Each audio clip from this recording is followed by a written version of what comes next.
Shut up and sit down.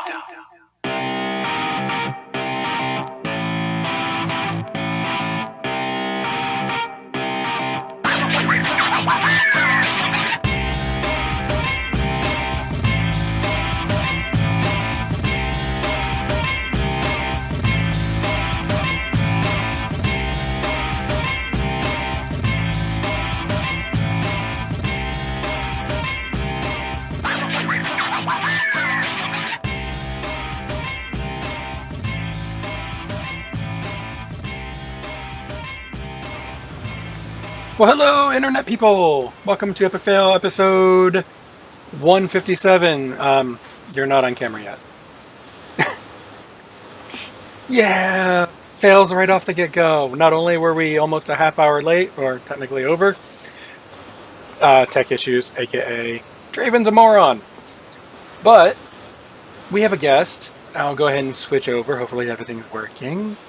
We have, over here on this side, the lovely and the wonderful Salmisis. Hi, Sal. Hello, good evening.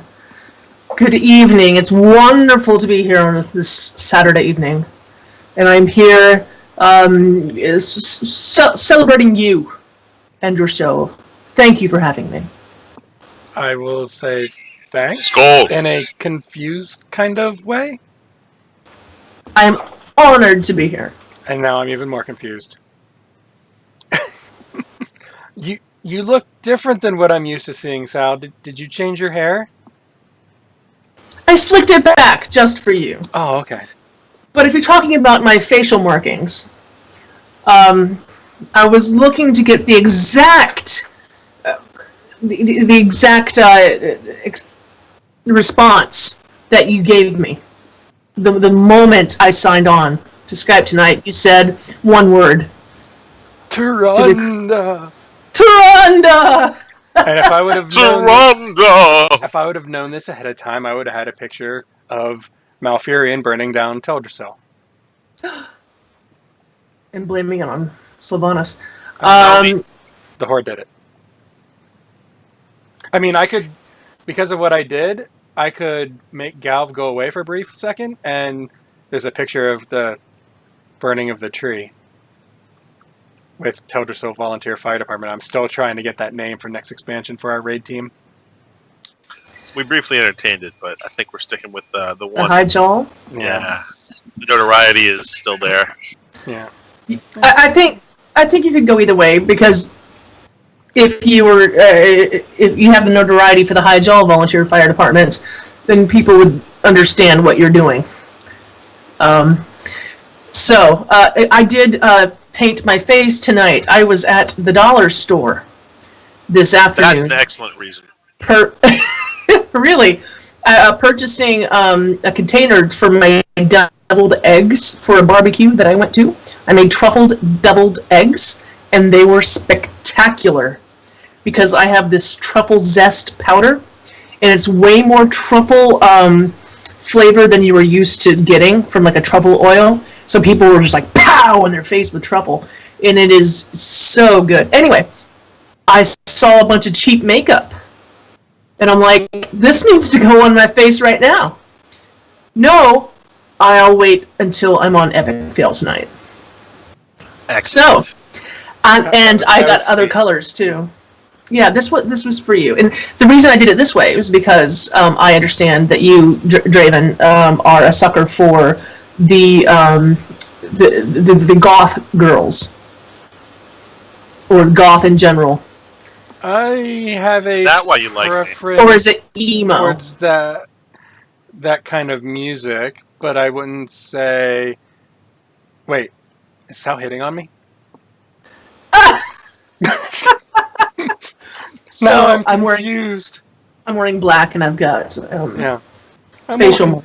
I'm all confused. I don't know what. Look, take it where you can get it. Flattery is good for the soul. I'm just confused. I don't understand. And I think I'll do this again tomorrow, but maybe I'll do it more, because it's just on the bottom part of my. Maybe I'll do like the top part of my face too. Like I said, I wasn't going to, and build ears out the back of your headset. I definitely look like I'm trying to do a night elf. Like the night elf ears, you can put them on the back of your headset, so you don't even have to put those on your head. I'll just put them on my headset. Yeah. And Night elf headset. Because we have a guest. Fun fact: I record the Darkmoon Herald on Sunday mornings at 9 a.m. So we'll do this again tomorrow, but it will look different because this belongs to you. This particular look is yours. Yeah. That's fantastic. Let's print T-shirts.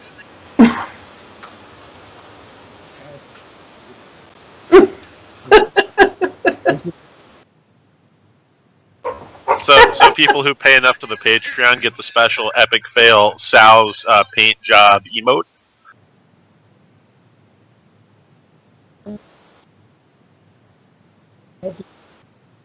Yeah, permission granted.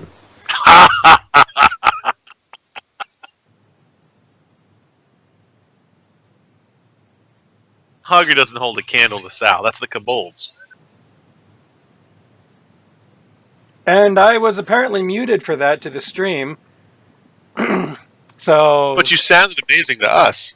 Yeah, I does that mean you were muted for recording purposes as well?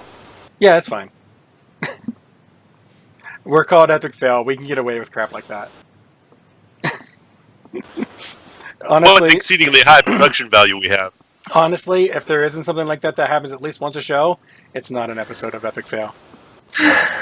You looked happy about whatever you were saying. Yeah. My friend Zephyria is also in the chat room, and she should have caught that.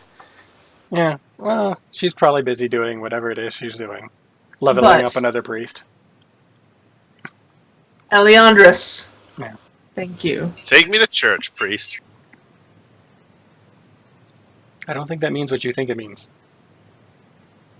Probably not. Yeah. Anyway. It's a sex thing. No, I'm not making any comments. This is not the right show for that. That's a great title. I will think about it. I will write it down. Does this mean we are restarting the podcast again? No. Okay.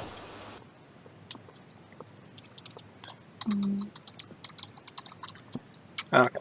Title written down. Just in case. For anyway, the two people who try to find you on iHeart or was on Apple iTunes, they won't be able to. You cannot find this podcast on iTunes. Here's the thing with that. Some people can, some people can't. I have not heard anything back from Apple or iTunes or any of their help people at all. So they are not willing to help me, thus I stopped asking them after 6 months of trying. Maybe it has to do with people's individual parental settings. Well, maybe, but... is there a link? We had one a long time ago, but it happened whenever we had a website issue and all that, and then it just became a nightmare and stuff, and I just tried to get a hold of them, and they're like, no, this podcast is dead. I was like, no, it really isn't. Look. So yeah, it's not here. Yeah. But there are some people that can still find it. That means that they already were connected. Yeah, I don't know. I've tried to fix it and it's not letting me. So I just gave up on iTunes and said, nope. Anyway, so we do a customary few-minute interview. You already know the last question of which. Normally we would talk about, hey, what have we been doing this week? But, I mean, if you want to do that first, go for it, and then we'll get into the interview, and then we'll just skip me and Gal, because no one really wants to hear about us at this point anyway. What? I do, but if you want to do the interview first, and then we talk about it, You're the we guest. can do that. We can do, with some limitations, whatever you want. I had to put that Anything with limitations. Anything that Twitch allows, I suppose. Okay. Okay. So interview first? Sure. Sure, we can do that. Okay, first off, for the one person who listens to us and doesn't know who you are for some reason. Who are you? What do you do? Etc. and so forth.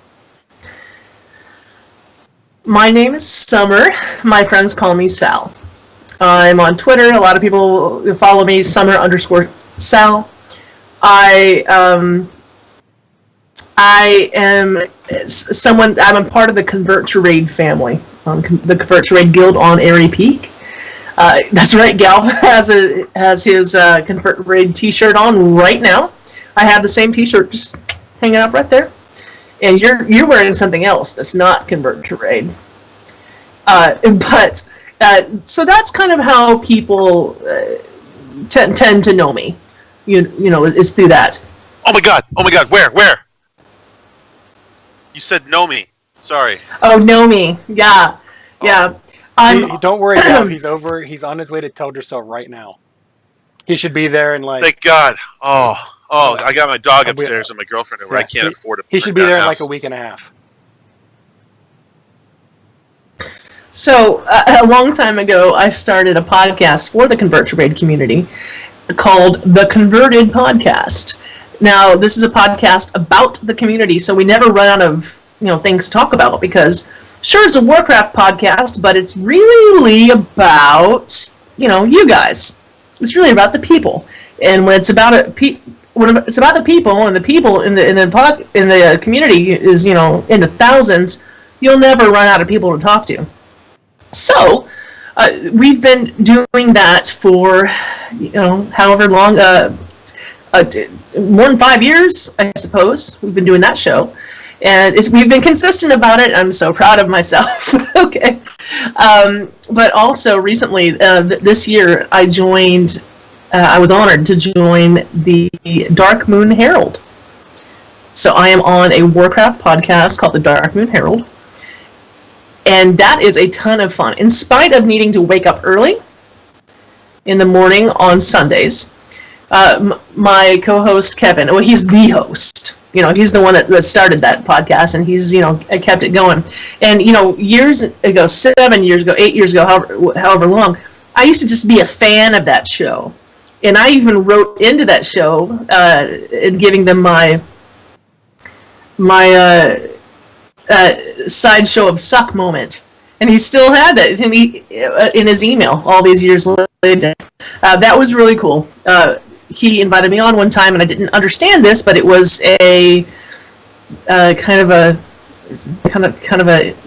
audition to see if it clicked, and then it did click. And then afterwards, he's like, "So, do you want to be on?" And I'm like, "Yeah, I totally should be on the show." But it's 6 a.m. for him.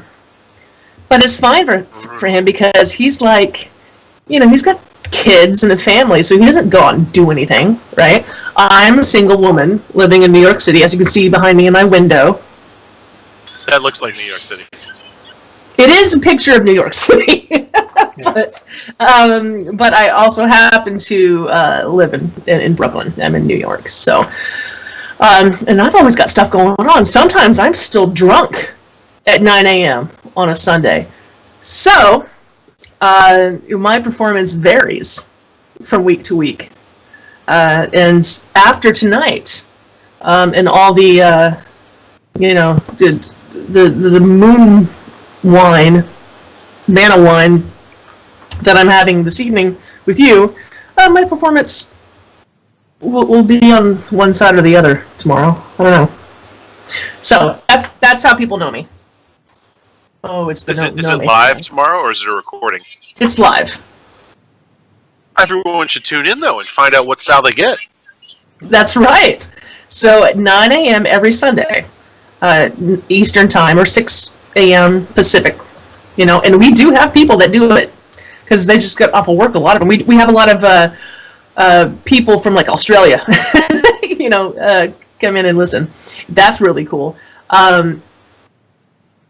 We've got a pretty poppin' chat room.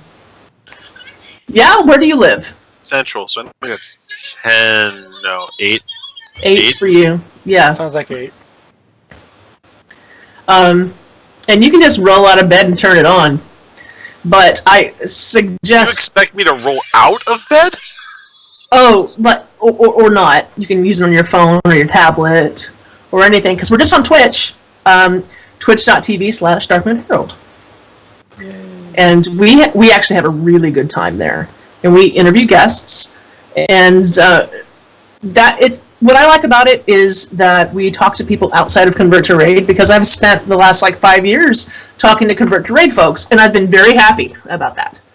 But all of a sudden, there's all these people that I never met before, so that's pretty neat.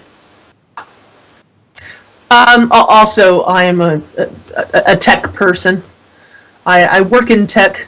I work specifically in startups because I'm a masochist. So right now I'm in ed tech. I've been in fintech. But when there's something wrong, guys, you gotta turn it off and turn it back on again. That's the one thing you gotta learn. If you're ever talking to me, yeah. So for those of you who want to tune in tomorrow, it's Twitch TV /Darkmoon Herald. Yes. Not the Darkmoon Herald, it's just Darkmoon Herald. But I found it.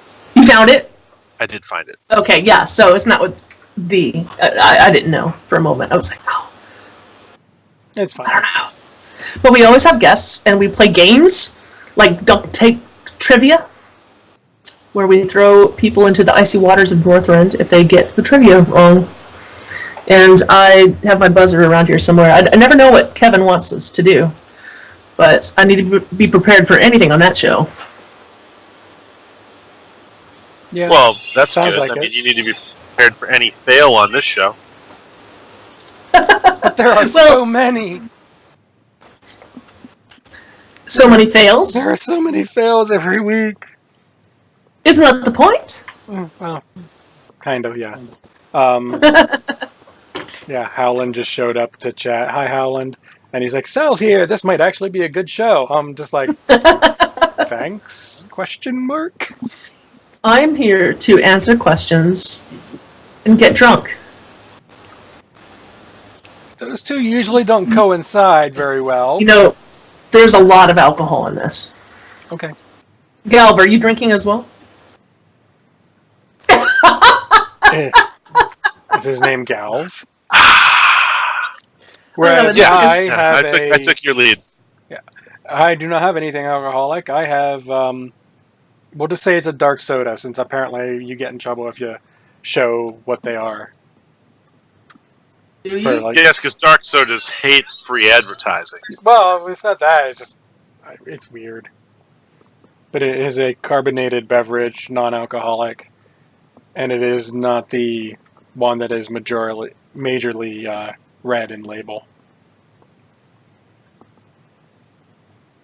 I follow. Yeah, it's So the good. Basically, it's the good one. Jolt Cola.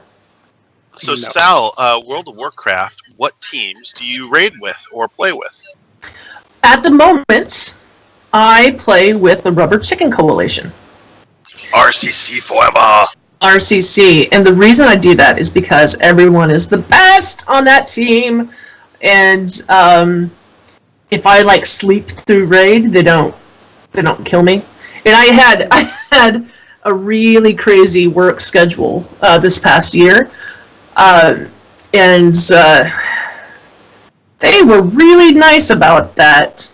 And I would show up late or not show up at all, and I'd be stressed out or something. And just being in that chat with those people, those very special people, is something that it takes the stress away from me. Just hearing those voices and hearing the team memes and having ringers come in and help us get through stuff. That's always nice too, because I don't know, for some reason we get ringers coming in dragging us through content, and that's really appreciated. You're gonna kill this boss whether you want to or not. Yes, it's like We're gonna have to do this right now! Well, I was so excited this past week. I was supposed to. I'm sure they did. You know how we've all empowered our weapons, in WoW. So No, spoiler. They're so shiny. So we've all empowered our weapons, and I'm like, oh, okay, let's go. And I was typing in Discord going, yeah, I'm going to be there tonight, guys. And then on Tuesday, I got dehydrated. And I was running around. It was really hot here, but more to the point, it was humid. Like soup humid, just humid. And I'm on subways, running around. I had different appointments, and I was working out of a coffee shop type situation.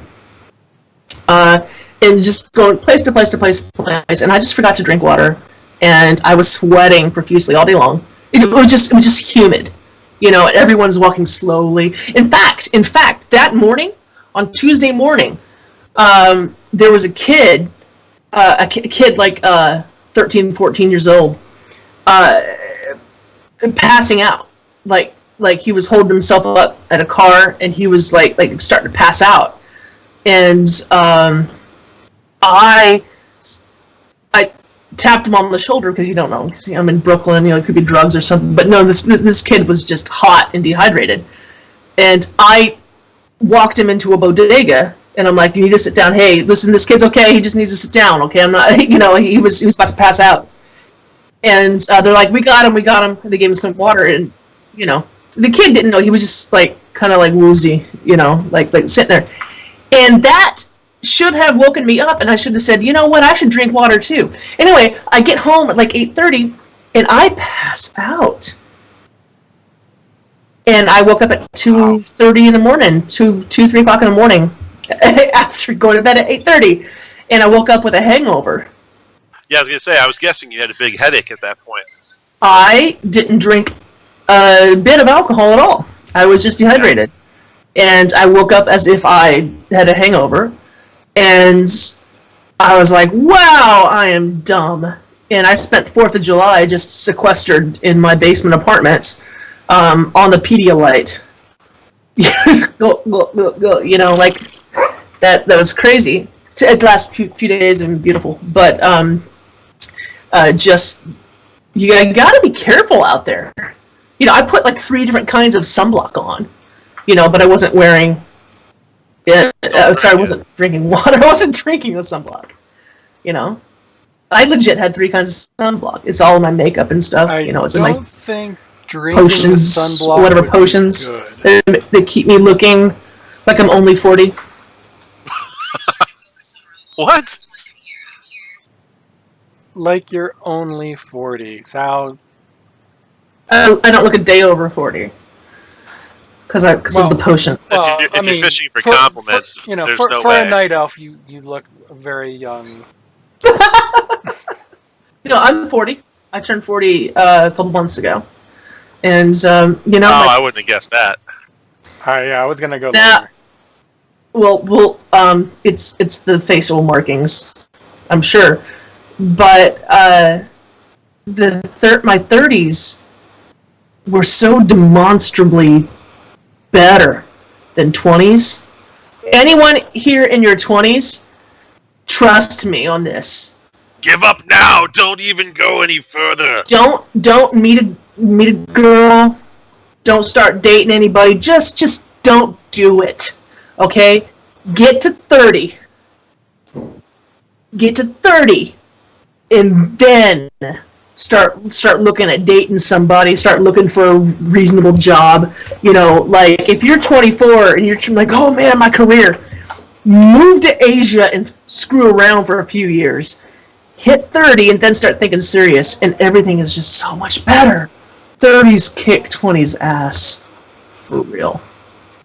So, point is, I'm hoping 40s, I hope that I get to say this about my 40s. We'll see. Yep. So that's fabulous. Yeah. You mentioned Asia, and I know you've done quite a bit of traveling. A lot. I mean, there's traveling and there's living. I've lived in a lot of countries. I was a teacher for a long time, and I got to travel to do that. And no, I wasn't part of any kind of program or anything. I just applied for jobs and got them.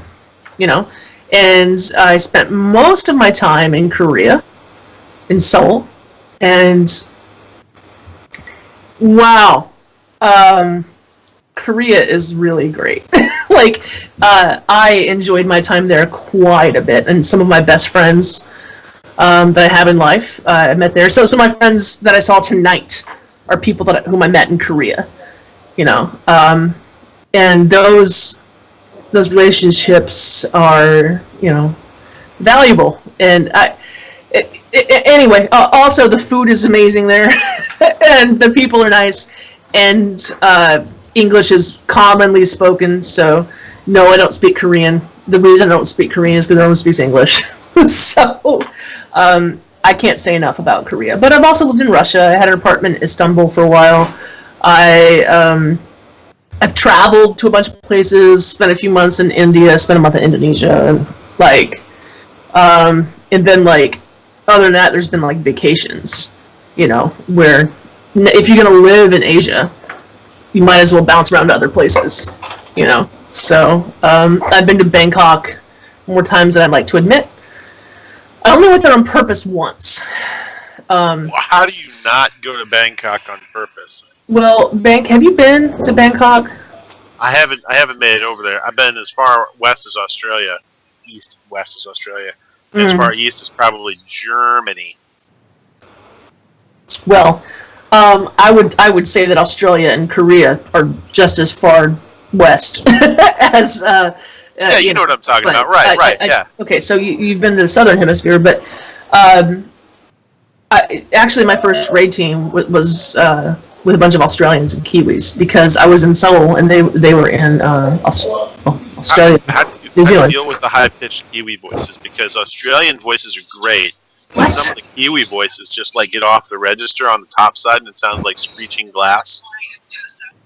That's not a thing, man. Really? That's not a thing at all. Okay. So, but maybe I just had a really unfortunate experience where the Australians are telling me, "Oh, watch out for those Kiwis," and then it's like, I was like, "Oh, my headset! Ow!" Well, I took a road trip in Australia. This is fun. So, I took a road trip in Australia for a month, and I just went to different cities to visit my raid team. I had a place to stay everywhere I went. Yeah, back then in Cata, my raid team. Mostly East Coast? East and middle. No, I mean, I didn't go to Perth. Well, that was the question, because Perth is basically the West Coast, the only thing really over there. Yeah, but there's a whole lot of nothing between Melbourne and Perth. Okay. There's deadly things in between. So I went as far west as I went to Melbourne, I went to Adelaide. Okay. And then, as just a kind of cool thing to do, I spent 3 days in the Uluru area, which is Ayers Rock, and the deserty kind of part. That was pretty cool. But then I went to Brisbane, and Sydney. And I met a bunch of people, and I went camping a lot, and I ate many Tim Tams. Many Tim Tams. Did you ever get the Moreton Bay bugs? Pardon me? Moreton Bay bugs? No. They're relatives of lobsters and crabs, but they a little bit like zerglings. Yes, but there's a name for them that's not that, and I did have them. Okay. Because at the Uluru place, that's all they served was Australian. It was totally for tourists. So yes, I've had kangaroo steak. Yes, I've had the fish that's so big there, and yes, I've had whatever that crustacean thing is. It's basically like a lobster, like a small lobster. Right. Yeah. It looks really out of this world, though, extraterrestrial looking, but it's basically like a lobster cousin.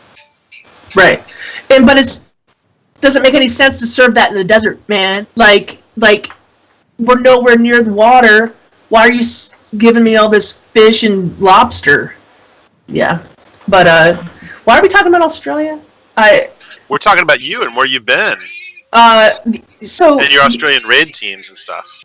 Yeah, so, that was where my first raid. That's where my first guild was, because it was the same time zone.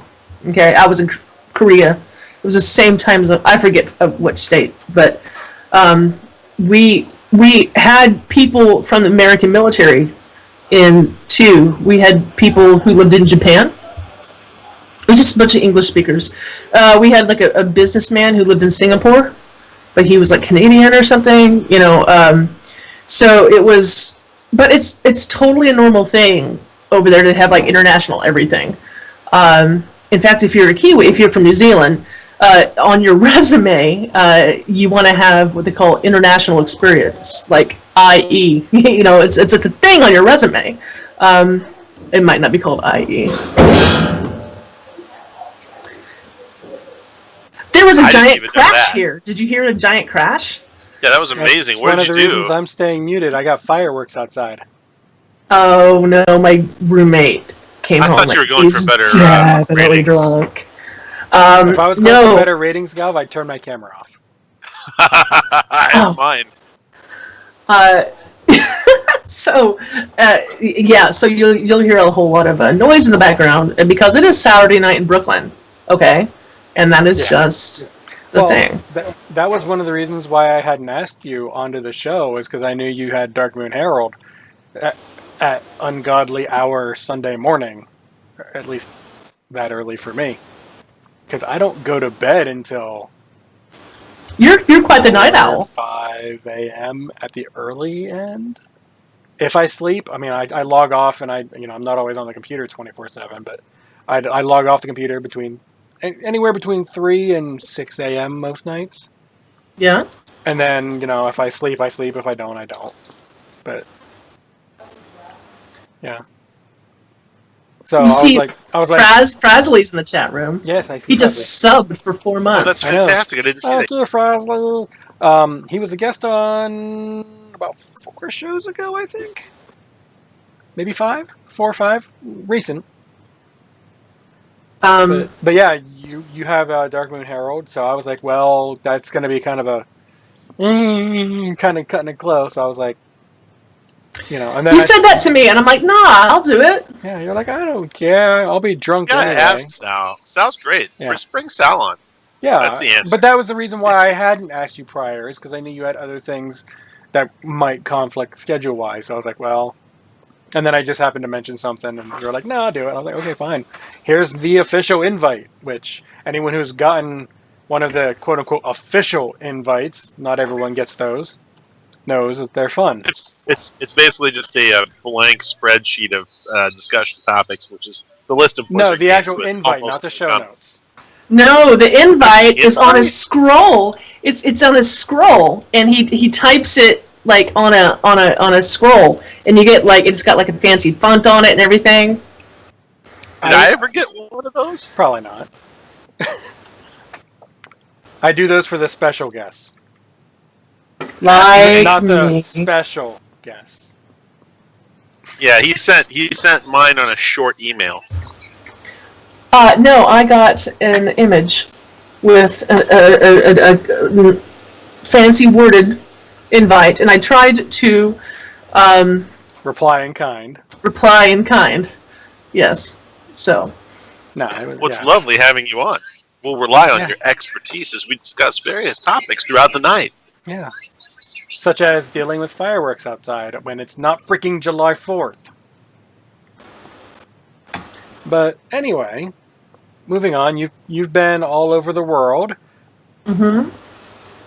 I haven't been to... Go ahead. Huh? I haven't been to South America yet. Okay. Well, I'm not going to ask your favorite place. Istanbul. Okay, well, fine. You mean Constantinople? Istanbul's the best place. Okay. Now, I live in the greatest city in the world. Okay. But Istanbul was surprisingly amazing. I had no idea how much fun that was going to be. No idea.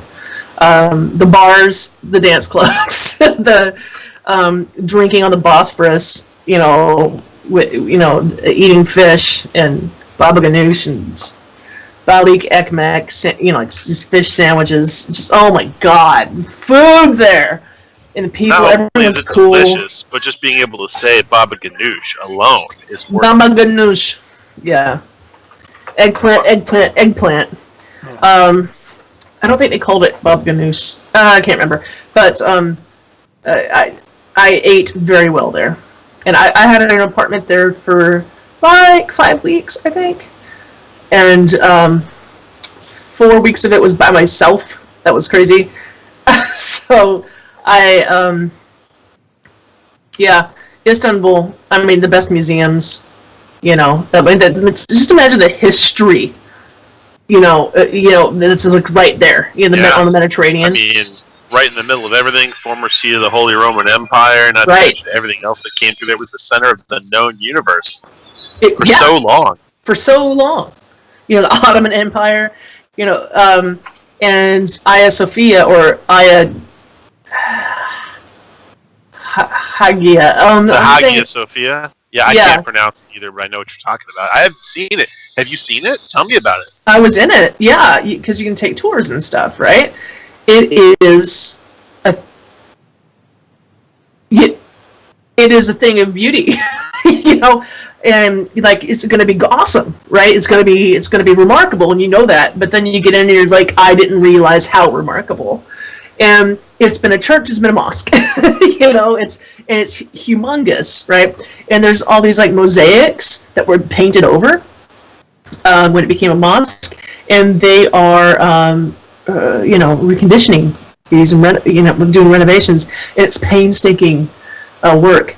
And what they've finished is just beautiful. So then you look like towards the top, and you see like a mosaic or a cross or something, at the top, next to two giant circles that have like written in Arabic, Allah, the name of God. It is just like the juxtaposition of the Christian and the Muslim stuff, and when it's all like boils down to the same religion, it really. And God, no, yeah. And it's just right next to each other, and it is just, and it's massive. It is untold beauty, really. There are very few like worldwide wonders that I'll say that are like worth the trip. I'm not going to say that the Great Wall of China is all that worth the trip, because how much of it are you really going to see? It's a wall. It's I mean, like what it is remarkable, but you're not going to take a trip on it. You're not going to be there for a week. You're just going to see a little bit and leave. Well, and I'd say the pictures from space. I haven't been there, but the pictures from space are what always get me. Yeah, sure. It's like that thing is still going. I mean, it's from X number of miles up. That's super impressive. But I suppose. Yeah, sure. But when you're there, I mean, it's like, I'm not saying it sucks and don't go. I'm just saying that it's not. Don't go to China just to see that. But Hagia Sophia, okay, and the Taj Mahal. I cried when I saw the Taj Mahal.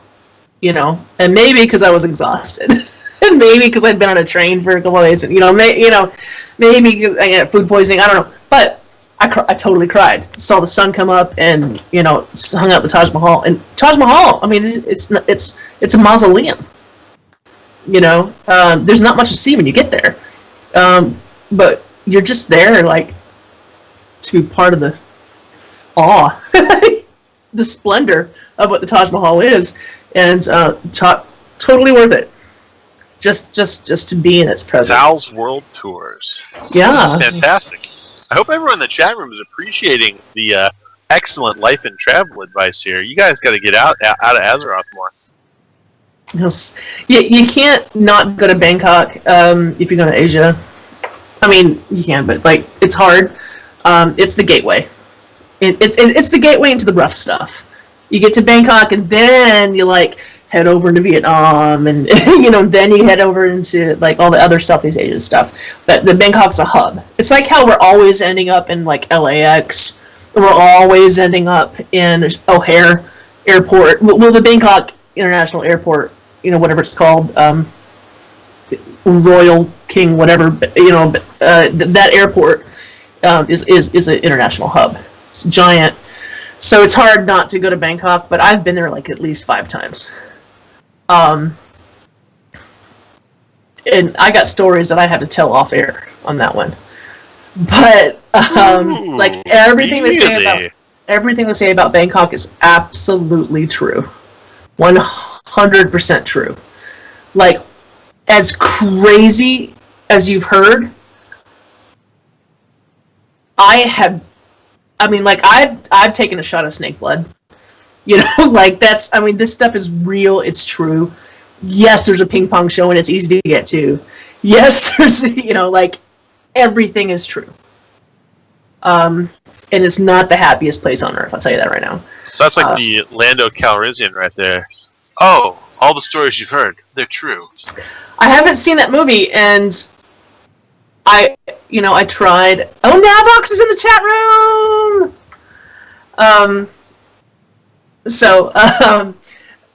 What was I saying? Oh, I haven't seen Solo yet, and I tried to go see it, but it's not in the theaters anymore. So. Oh, okay. I would say that it's not a theater-required movie. There's some theater, like back in the day, Dances with Wolves. Definitely had to see it in the theater, for the scope of cinema. The original Jurassic Park. Yes, exactly. I think that you can get by with today's TVs of the size that they are. Solo is fine for a home showing. You're not missing any amazing THX cinematic craziness. Okay. Well, I think tomorrow I'm going to go see Sorry for Bothering You. Sorry to Bother You. It's that movie about a guy who is a telemarketer, but it's set in a near like in a dystopian future, and he's a black guy but uses like a white voice to oh my god, look it up. The trailer is fantastic. It's got all my favorite things. It's got like rap music. It's a little bit sci-fi. And it's got David Cross as the white voice. So, really? Yeah. I just got to Deadpool 2 today, and it was worth the trip. Deadpool is my spirit animal. I couldn't go to. Wait, did I? No, that one wasn't the one that I saw opening night. I had to wait a couple days to see it, but I went opening weekend. I saw it at Alamo Draft House in Brooklyn. So I got to like order beers. I'm like, give me 3 beers, right? And Deadpool 2. Tell me if you. I was drinking. I cried legitimately. I did too. Okay. I thought it was really funny. But oh yeah, definitely. I know what you're talking about. Okay, but right? That was shocking and sad. But it was mostly funny and mostly super funny. Yeah, it was. Winnie the Pooh, baby. Yes. And everyone was just slapping their knees. But, everyone's in the chat. Is this a World of Warcraft podcast? What are we doing? Sometimes. Talking about Deadpool? Yeah. Did you stay through the credits? Yes. Okay.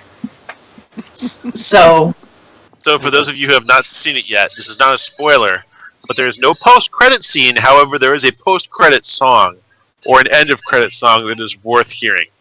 So yes! That song is actually in the film. But you could totally miss it in the film, because I remember like I totally missed it until I got to the end credits, and I was happy to have heard it. It was in the film, and I remember like just kind of like I'm like, wait a minute, wait, what are the lyrics to this? What? And then it was over, and I'm like, right? What? So that they played that song at the end of the credits. Yeah, so it was worthwhile. If you're talking about the secret they tried to keep song, or the song relating to the secret they were trying to keep, I heard it and I was like, that's hysterical. Yeah, it's funny. Yeah. I did go to see Ready Player One on opening night. Oh, of course you did. That was a cinematic movie. That's one that was. I mean, it's not the greatest movie ever. There are plenty of issues with it, but I had fun. I knew what I was getting into. It's a popcorn movie, as much as I hate to admit it, but it's one of the few popcorn movies I'm cool with. You spent a solid year picking apart the trailers to look for Easter eggs. Yeah, I spent quite a long time picking apart, and me and a group of, I think the biggest we got up to was about 500 and something people picking apart things and, like, what is that called? ARG stuff. And I didn't win anything, but I had fun doing it. And then, movie came out and everyone was like, okay, that was fun. See you next time. I was like, I'm not doing ARG unless it's something that it's like a topic I care. So, But yeah, it was fun. Other than that, Infinity War, I saw. That was pretty cinematically epic. That's a big screen though. Yeah, that's a big screen movie. But there's movies that I categorize into. Is this a big screen film or not a big screen film? Yeah, that one is a big screen film. There are movies that I really want to see this year. There was 3 of them, and they all happen to be within like a month and a half of each other. Ant-Man, I'll probably watch it when it comes out on DVD. Mm-hmm. I enjoyed Infinity Wars. I mean, or didn't. Like, do you know what I mean? It's like, did I or didn't I? So I did, but setup. I looked at it as definitely a part 1.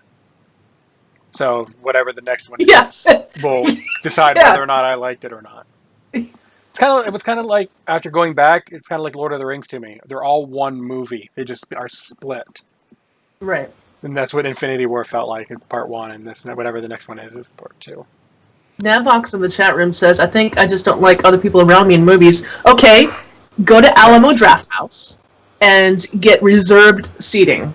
Or find any movie theater that has reserved seating and like lounge chairs or something. The Dream Loungers, or what they call them. Yeah. Oh my gosh. Yeah, instead of going to BlizzCon, I wouldn't have been able to. I didn't have a ticket, but I was going to go anyway. But I decided to go spend the week with somebody.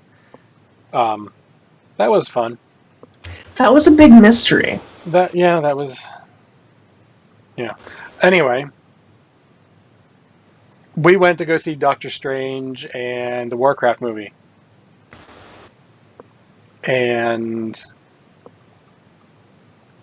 the theater that they liked going to wasn't. You could get drinks and stuff like that, but they would also serve you food in your seat during the movie.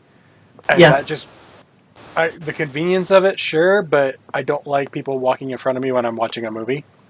Yeah, that sucks. So they have to do it. There's places here, but they do everything before the feature film rolls. Yeah, but it is what it is. I don't have anything like that here, which I'm glad for, because I can't. I don't. That's not my kind of movie. If you want to get something, take it in. You can get food, take it in. That's fine. I'm not worried about that. It's them walking back and forth. I'm like, no. Alamo, and I know that I've been just an advertisement for They're Alamo your sponsors Drafthouse, right? But everything is set up in a way where like all they do is like kind of duck down and you can't see them. And I was at Deadpool and I had ordered a beer, and at one point I was like, "When's that beer gonna? Oh, it's here!" Like I didn't notice them like reach up and slide the beer over. Just. Then you had a better setup there than whenever I went and saw in theaters like that, because I didn't care for mine. But then again, I also saw the Warcraft movie there, and I didn't care for it either. Some people liked it, some people didn't. I just happened to be on the latter of that. Mm-hmm. But what movie was that again? I don't know. Some fantasy movie that had some really good CGI in some places and some really terrible CGI in others. And bad acting throughout. Some were better than others, but still.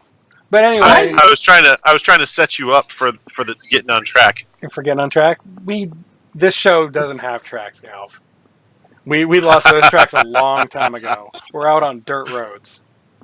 That's why you have a Patreon, to try to buy tracks. Yeah.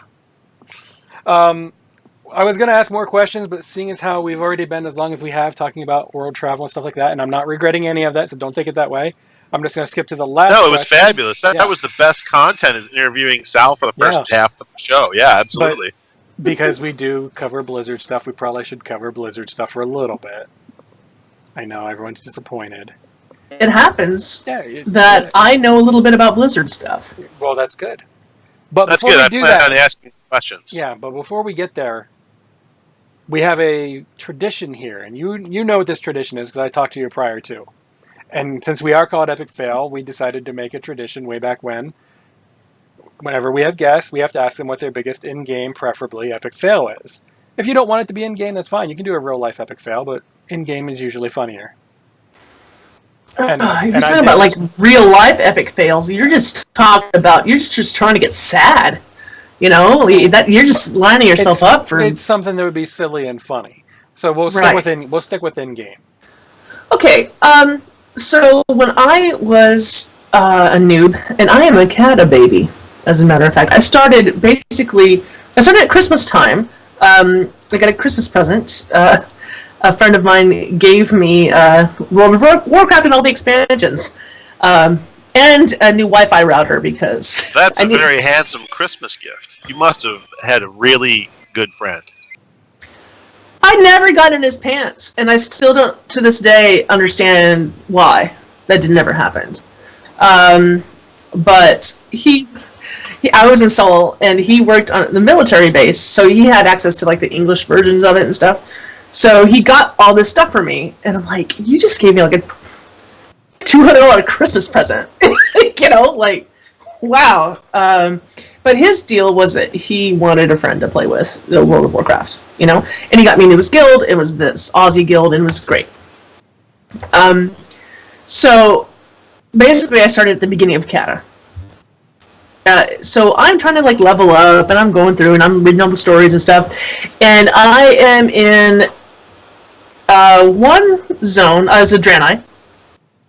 Okay. And I've always been the same character, Selmisis the Shaman. My friends call me Sal. And, you know, I moved from, like, the Azure style kind of area and over to, what is it, Darkshore? And yeah, Darkshore, the secondary zone for Night Elves in Draenei, right? Right. Yeah. And then I went below that, and or south of that, or Asheville or something. You see, you know. So I'm there, and I'm fighting a bunch of Naga, right? And I am pretty low level. You know, I don't know anything about the game, really, but I'm having fun and learning how to, you know, shoo, I have no mana, you know, and I see like a little swirly thing, like a doorway that's got a little swirl on it. Well, I didn't really know it was a doorway, but I clicked on it, and it was just a continuation of this cave that I was in with Naga in it. Oh, there's some quests here. That's cool. Okay, all right. So I go to kill like a crab or something, and bam! I am dead. Brutal. What? And I look, and I'm like, they're the same level as me. I should have been able to kill them. And I like ran back, and I figured out, and I came back. I'm like, that was like totally weird. So I tried it again. Boom! Dead immediately. Dead. And I'm like, guys, in my guild chat, guys, I'm in this area, and I don't understand why I keep dying.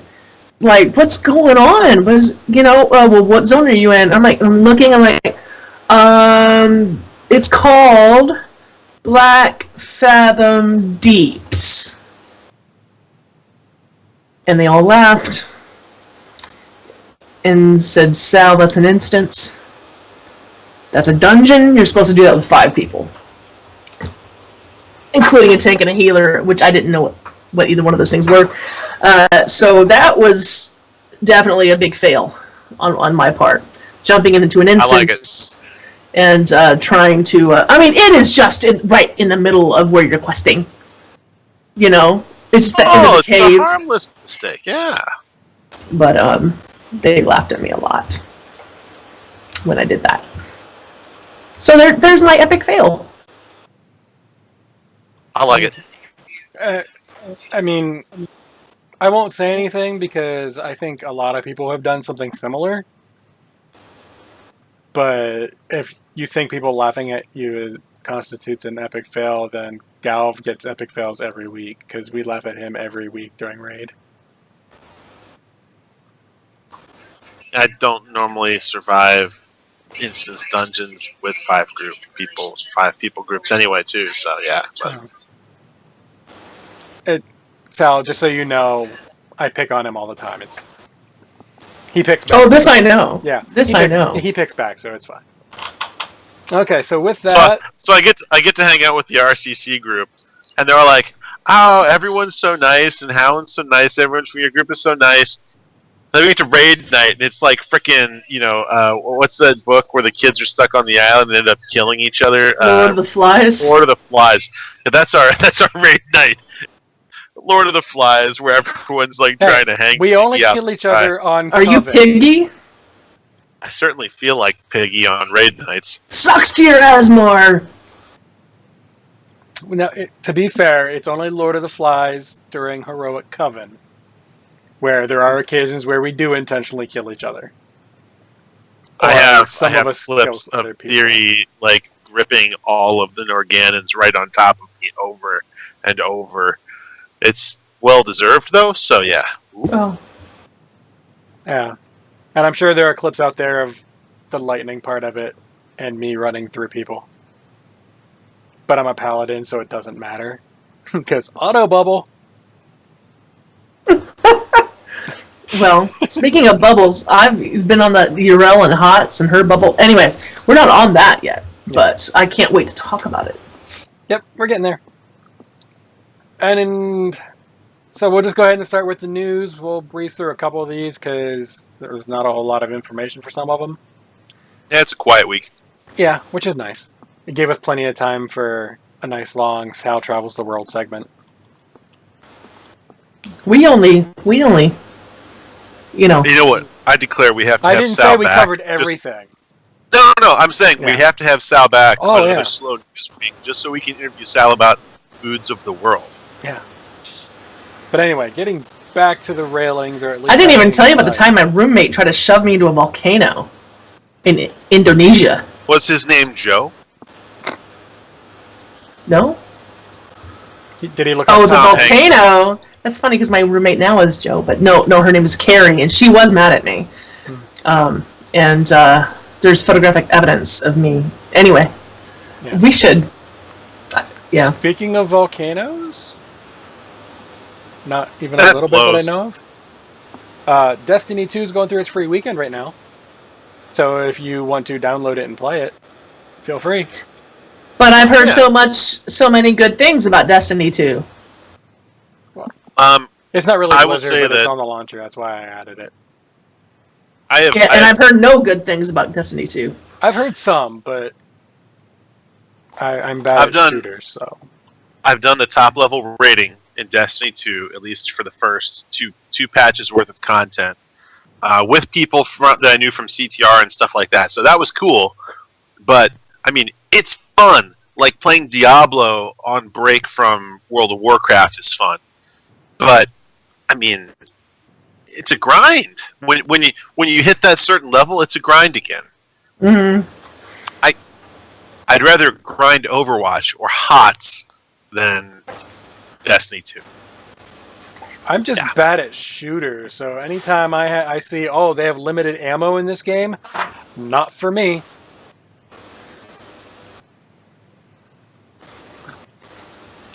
So yeah, that's why I don't. Well, one of the reasons I don't play it.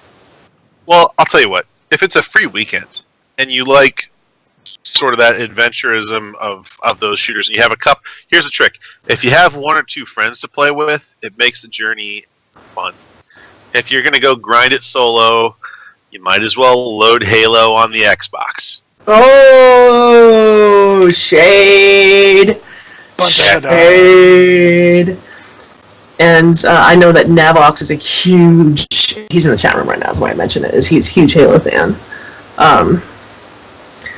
I wish I could have got my money back, he says about Destiny. So, right now, Galv, I took your picture away just to show the tree on fire because you just threw a nice big old burn. Burn, shots fired. Yeah. Anyway, moving on to actual Blizzard stuff. As normal, there's no real Diablo or Starcraft news outside of Starcraft has a ton of tournaments. That's true. GSL, Where? ESL, Twitter, Korea? Yeah, well, always. Yeah, Korea is where the action is. Yeah, and I don't really and rightfully Korean, so. They're the best. Yeah. I went to a stadium and saw a StarCraft tournament in Korea. How was that? I mean, it was fun. You know, like you don't need to like understand Korean to understand what's going on the game. And besides that, there's television. There were TV channels. It's kind of like how we go and watch Twitch now. It was like that, except it was television, terrestrial television. Like you didn't, you just like flip to a channel and you'd watch StarCraft all day long. It's a national sport of Korea. Oh yeah. Well, so, how cool is that? Yeah, it was cool. And it was something that I could like talk to my students about and stuff too, And I'm like, oh yeah, I love Blizzard too. Da, da, da. Who here knows Blizzard? And they're all Diablo players too. Not so much WoW, but definitely Diablo and StarCraft over there. But what they had all these like Olympic stadiums that they were keeping like because they had like the Olympics there in the 80s, and then they had like the World Cup there right before I got there, so early aughts, 2000s. So they had all these stadiums, kind of around the country, and they used them for really cool stuff like this. So I got to keep them going. If you're going to have to spend the money on the infrastructure, keep them in use. Don't make it like a Sochi. Or listen, the ones in Moscow, the stuff like that in Moscow. Ooh, Olympic Village in Moscow is sad. Okay, depressing, huh? Ooh, bad. Yeah. So, yeah, StarCraft, cool. I'm glad it's still being played. Yep. And since you mentioned Olympics and stuff, they did put it into consideration to be an actual Olympic sport. It's the two ones that are being played, or they're trying to debut out in Korea, are going to be Starcraft and Hearthstone, right? For the Blizzard games, yeah. There's a few other games, but Starcraft is the one most likely to have a shot because of the strategy involved. Well, in the recent Olympics, they did have like on-site StarCraft like stuff. Like it wasn't official. It wasn't like an official Olympic thing, but it was officially a part of their Olympics. Yeah, like it was kind of presentation. Yeah, it was their. Hey, we're going to nominate these things for Olympic consideration. I mean, we got freaking curling at this point, which is someone sliding down a bowling alley. What's wrong with curling? Curling has a long history. Okay, but what I'm saying... International sport? It's fine. It's an international sport. But what I'm saying is if they're going to consider that to be an actual sport, then you can let eSports in, especially like the big established ones. I mean, that's an absolute statement. That's a really absolute statement. If you have this, then you have to have that. I mean, like, okay, curling's been around for centuries, and it's a physical activity, and it's been around internationally for quite a long time. Right. I'm not saying it needs to be StarCraft in particular. Just eSport and eSports should be in there because that's where we're headed anyway. So, I mean, this is an interesting discussion because just as if you follow politics, the Supreme Court and some of their decisions, other things like that, are accepting in modern rulings that the present day reality of the way things are is different than it used to be. And so when you have so many people in the world competitively playing at that high of a level, essentially something where it's got more participants than curling, let's say, and nothing away from curling. I live close to 3 curling centers. It's a major deal where I'm at. But if you look at the world number of curlers versus the world number of Starcraft or Hearthstone players, the Olympics... You're right. Yeah. I mean... But that's not to me, that's not an argument for adding eSports. To me, it's an argument for getting rid of curling. I'm not suggesting either. I'm just saying that argument that you just said doesn't mean like keep curling at eSports. It means like, well, maybe curling's not a thing anymore. I think there's more people playing curling now though than ever before. So I think the popularity of that particular sport's on the rise because these are new buildings being built to accommodate more curlers. And why do you suppose that is? I think it's so that more people... Well, not just that, but it's a sport that requires a level of precision that I would say, okay, to be fair, falls well above bar sports like bowling, darts, pool. So it's well above that in physicality, but below something like soccer or football, as the rest of the world calls it.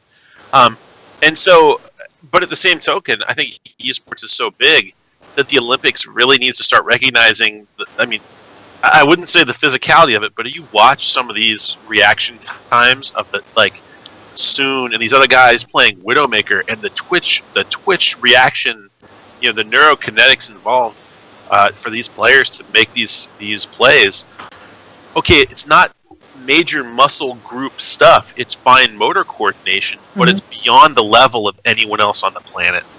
So there is something to it. Maybe less so Hearthstone. Hearthstone's more like chess. That was going to be my next thing. So what about adding chess? Or Go. There could be arguments for that.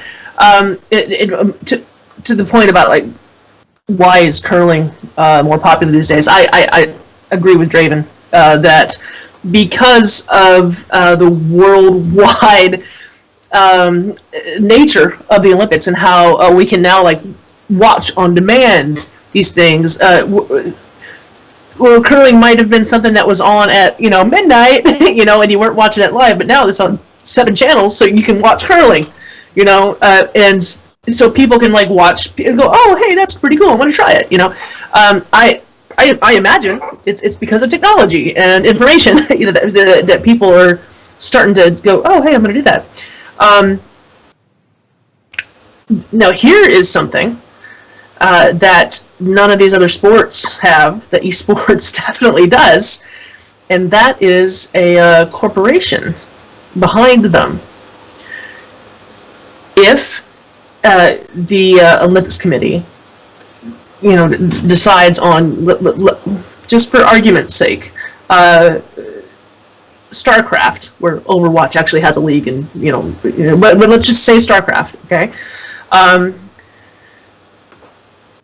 Then does the Starcraft itself become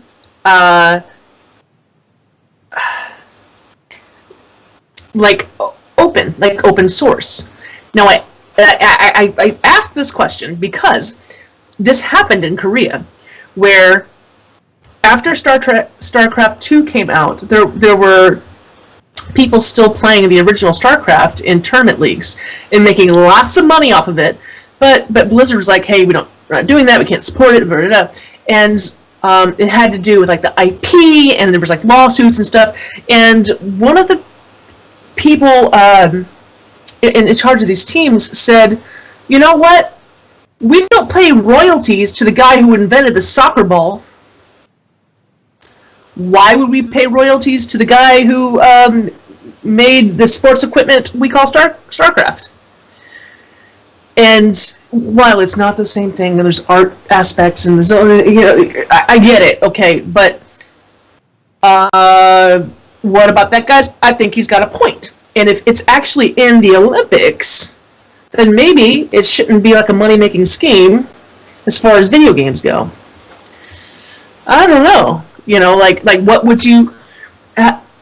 How would you choose which company's game to use? Do you use League of Legends?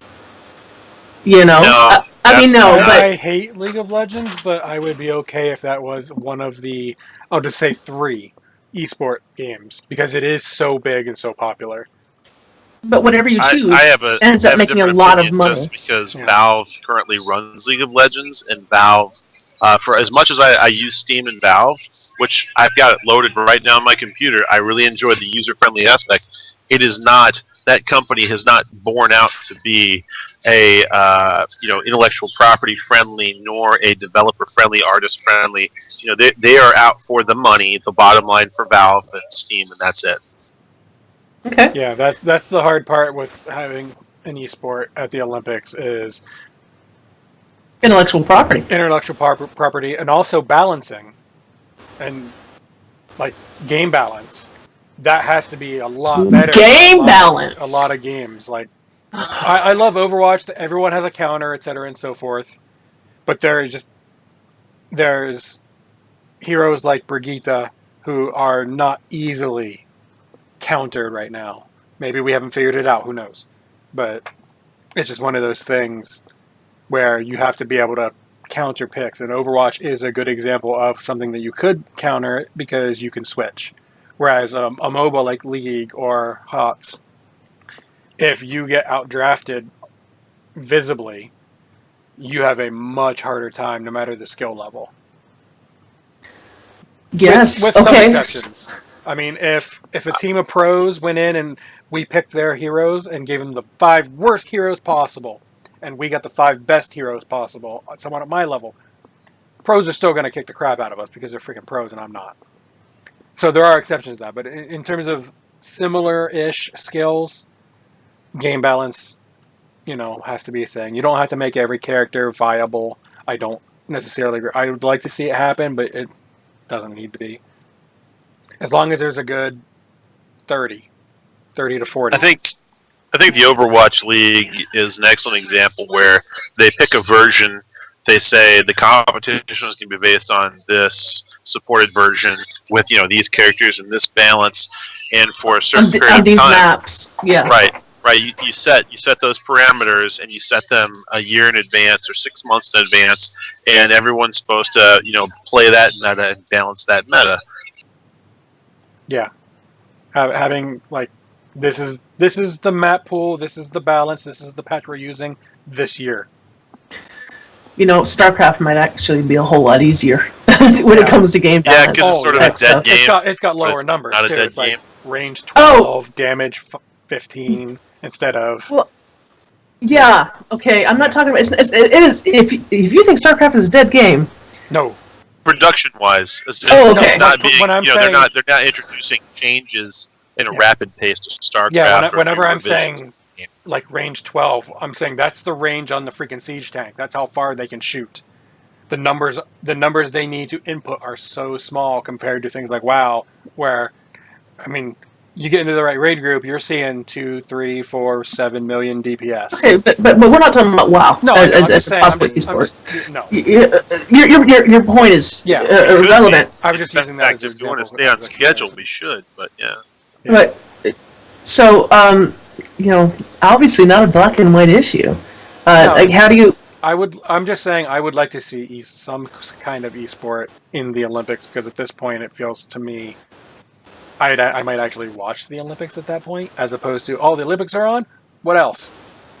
Because I don't care. Agree. I might watch the opening ceremonies, maybe.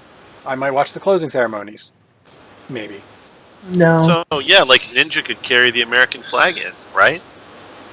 I mean, obviously it's not as easy as I would like it to be. It's a lot more complicated on every possible level. Here's something else, okay? Would it even be relevant and on the Olympic level? And this is why I say this. Let's say, okay, just for argument's sake, that Overwatch becomes an esport. Okay, no. That Overwatch becomes an Olympic esport. Okay, total argument's sake. Okay. there's no money to be made in the Olympics, and let's say that you can be a millionaire playing in the Overwatch League. And for like winning in the Overwatch League, you can. It's so much bigger, and like the rewards are so much bigger. Okay, an example to this is England doesn't have an Olympic team playing soccer. The reason they don't have an Olympic team for soccer, football, is because of the World Cup. You're not going to get bigger than the World Cup. And like a lot of countries do have, these teams, but the World Cup is the ultimate, the absolute ultimate in football. Where in these video games, if they're going to be eSports, maybe the Olympics wouldn't be the ultimate playing field. No, and I can fix that.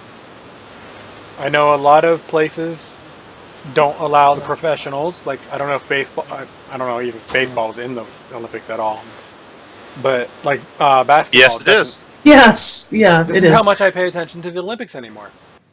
But there's a lot of Olympic sports that do not allow professionals. Like the people that are the top end, they're not allowed. So just let the amateurs, like the quote unquote AAA people. So you won't get the very best of the best, but you'll get the best prospects. And who's watching it? Then what's the point in doing it? And by the way, a lot of them do allow professionals. Yeah, a lot of them do, but I know there are specifically basketball allows it. Yeah. Yeah. Well, that I think they got over that hump a long time ago because they went from you had to be an amateur to be in the Olympics as a non-paid professional in the sport you're playing in. They deviated away from that because again they want the best. The Olympics motto is higher, faster, stronger, kind of that Excelsior sort of idea. In terms of a guaranteed cash prize, yeah, the Olympics aren't the best, but that's not what they're for. If you get the gold medal, that's, hey, I'm the best, or my team is the best. End of story. And in terms of eSports, chances are it's going to be a Korean team up there. But that's another story. But what comes with that, you get sponsors. So you don't get the prize of it is the gold medal, and then the second prize is the prize if you're looking in terms of cash. So, yeah, you might have to take a little bit off of the pro scene, maybe, or they could set it up so that you have that time off to go for the Olympics every so often. It's just one of those things where I would like to see esports in the Olympics in some fashion, even if it's only a game. Even if it's a game I don't really care for, I'd probably still watch a little bit of it. Because that's just the way things are going. And we're just having the same conversation in circles pretty much at this point. So. Oh, sure. Yeah. And, okay, real quick, what game would it be? Choose your one game. If it was one game, I'd probably pick either Starcraft or Overwatch, just because it's Blizzard and I'm a Blizzard fanboy. Yeah, I'd have to go with Overwatch, only because the parameters that they set forth in the Overwatch League are directly portable into a international tournament standard. Yeah, I mean, if I have to pick one game and one game only of what I think would be successful, I'd say probably League of Legends, and I hate myself for saying it. Because it is the biggest esport at the moment. I'm going to say StarCraft because those, for the same reason that Gelf said Overwatch, those parameters have also been set for StarCraft. Yeah. And the international competition has already been set for StarCraft. And I believe that... Well, obviously the precedent is there, but it would be easier to balance. Very, very much easier. Yeah, that's a fair point. Yeah. I feel like compared to like Overwatch, I feel is closer to rewarding people who have honed reaction skills over, but maybe that's not necessarily required over like a StarCraft. I'm going to disagree with you so hard on that. The term APM, like it comes from Starcraft, actions per minute, right? You know, and you can, if you're talking about like watching the left hand of a pro Starcraft player, it is nuts. It is nuts how fast and crazy they've got to go. No, I don't think that there's a comparison with APM between the two. StarCraft is going to beat that every time. I'll support my reason by saying this. In real-time strategies, whether it's StarCraft or Age of Empires or whatever game it is, Warcraft, there's a set. Yeah, there's a set. Well, I mean, real-time strategy games, and that's what StarCraft is. There's a set procedure in mind, is in a template that you follow for certain things. You know, like you have to build out. That's not a rewarded athletic thing. That's more like memorizing a list of move consequences in chess. Where to a point, but you got to do it in response to what the other guy is doing. Well, not off the bat. Like there's certain strategies and counters to strategies. Mm-hmm. Whereas if you're like in Overwatch, and I'm not trying to take away from either. I'm saying Overwatch is more of a you can't step in the same spot on every map every time, you know, because that's where you need to put it is part of the pre-planned template for, you know, the first 30 seconds of the game. You have to do this, you know. Right. That's the framework. And I feel like it's more of a StarCraft is closer to a chess match than Overwatch is. And with that, we're going to move on because we have a hard stop time and we're getting very close to it. What? Yeah, you know what? Listen, I am so awake right now. Don't worry about my hard stop time. Okay, but still, we have a little bit left going on, and it already... we try to keep it around an hour to an hour and a half. We're going to go over, even with some of the edits that I got to do. So, we'll just go ahead and move on. You're both right. You're both wrong. This is why we don't have esports in the Olympics yet. It's because too many different opinions. So, moving on. Heroes. Sal mentioned Urel earlier. Yes. I finally bought her this week for 10,000 gold. She is level 3. What was your impetus? She was there? She was grayed out on my screen. She was the only one grayed out on my screen. Yeah, what you don't understand is that Draven is a completionist when it comes to HOTS. He has to have it all. No, not all. I have just all the heroes. All the heroes. I don't need to have every skin and all that. Once I find the skin I like, I keep it. Usually. I happen to know he was after the Harley Quinn themed Uriel skin, though. Yes. That was the one I wanted, but it's money, and I'm short of that at the moment, so... I might get it eventually. I'll figure something out eventually, maybe.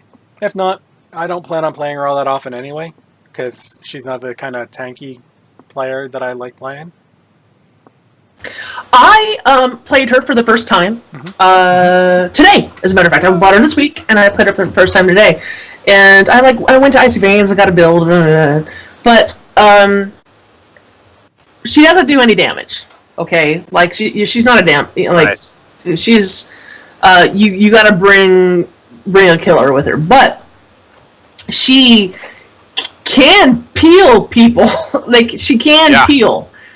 She can peel great, and it's kind of OP maybe her ultimate. Well, one of them, the one I choose anyway, where for a certain amount of time, all of your all of the damage being done to you turns into healing. So I found myself, you know how Diablo has, what is it called? Is it called Apocalypse or something? Like Apocalypse and Lightning Breath. Yeah, okay, the Apocalypse. Apocalypse is that stuns people in place. So, and it does a lot of damage to them. Yeah. So I found myself low health, and I saw that circle on the ground for Diablo. I could have run out of it. Okay? What I did is I popped my ultimate, that was, and I knew it was going to soak all that damage, as a tank should, right? Soak all that damage, and the damage was going to be turned into healing. I'm like, is this going to work, or am I going to die? It healed me up to almost full, because I took so much damage from that. I mean, not damage, but I soaked the damage, and it turned into healing. And I'm like, oh, I'm a god! Yeah, so, the other thing you should try to stand in, what's his name? Fair, who's the world Phoenix? cracker? Phoenix's world cracker. That would be amusing. Well, yeah, I was able to, like, she's got a great little bounce back, so you can definitely peel people. So as a tank, she's good. Yeah, I'm not saying she's not good. Now, last week I would say she's probably not that good. This week she's better. They buffed her a bit. Oh, did they? Yeah. Well, you got to bring someone who's going to do some damage. Yeah. She seems very tanky, but like you said, no output. She can push people around, and she can soak hits up front. Yeah. Yeah. So when I say I played her, I mean literally I took her into an AI game, or a couple AI games, just to get the feel of her, because that's how I do it. Mm-hmm. To learn a new hero, get to like level 3-ish during AI games, and then start, quick match or unranked after you get to 5, and then all that. And then I did do my Hero League games. Just finished them off. I was 4. I didn't. I was 3-1 before this week, and then I ended up 8-2 for my overall. Is that your best ever? Normally, I play more Hero League up until the last couple seasons that I just ignored Hero League because... Well, I mean, in placement matches, I don't think I've ever heard you say 8-2. Well, this was Heroes and not Overwatch. So, right. Have you ever done better in Heroes? I think I did 9-1 the one season. But that was before they did the switch over to 2.0. But they have me too low because I started the game and I was really bad at it. Like, I just touched the tower. Why did I die? That kind of bad. First MOBA ever and all that. But yeah, I did that. I'm still locked in silver, but it was a high silver at least, so I'm close to gold. So, with luck, this next season I can actually jump up to, I think, gold 1 if I do well on my placements. Which will be on Tuesday, because the season ends Monday. So yay, fun. But yeah. But we're talking HOTS because of the new Mad Max event they're doing. They're calling it something else. They're calling it Warchrome. Yeah. Had to check on that to make sure it's Warchrome. Which is Mad Max. It's Asmodan gets a Mad Maxy skin. Nazebo gets a Mad Maxy skin with a stoplight crotch cover. I am not kidding. It is a little crotch cover that is a stoplight. Yes. Well, at least it tells you don't go there. Or go there. Yeah, I mean, it really depends on which one's lit up. But the best one that I saw was Ghost Rider Raynor. It's not a skull for a head. Exactly. It's a helmet that looks kind of skullish, but it's on fire either way. And I'm just like, I want that skin. That'll be my Raynor skin. I want the skins, but I just bought all the Nexomania stuff. I didn't get any of those. Not one.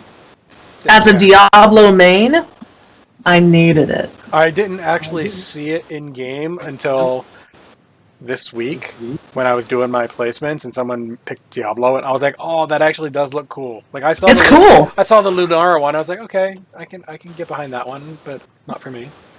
I saw the Diablo one. I was like, dang it, I can't get that one. I did, for the first time in a long time, drop some cash on Here's the Storm for the Alteric Valley skins and character build-outs. Because I'm very nostalgic about Alteric Valley. I saw a Johanna with the orc skin, and when someone picked her, she's like, for the Horde! And I was like, I didn't know she did that! I didn't know she did that! Now I'm upset that I didn't, well, I mean... I don't have the cash to do it anyway, but still. One of those things. But yeah. I had some fun in Heroes. Mostly. The games that I lost were because people were intentionally throwing the match. So, it happens. including in Overwatch. We'll talk about Overwatch here shortly.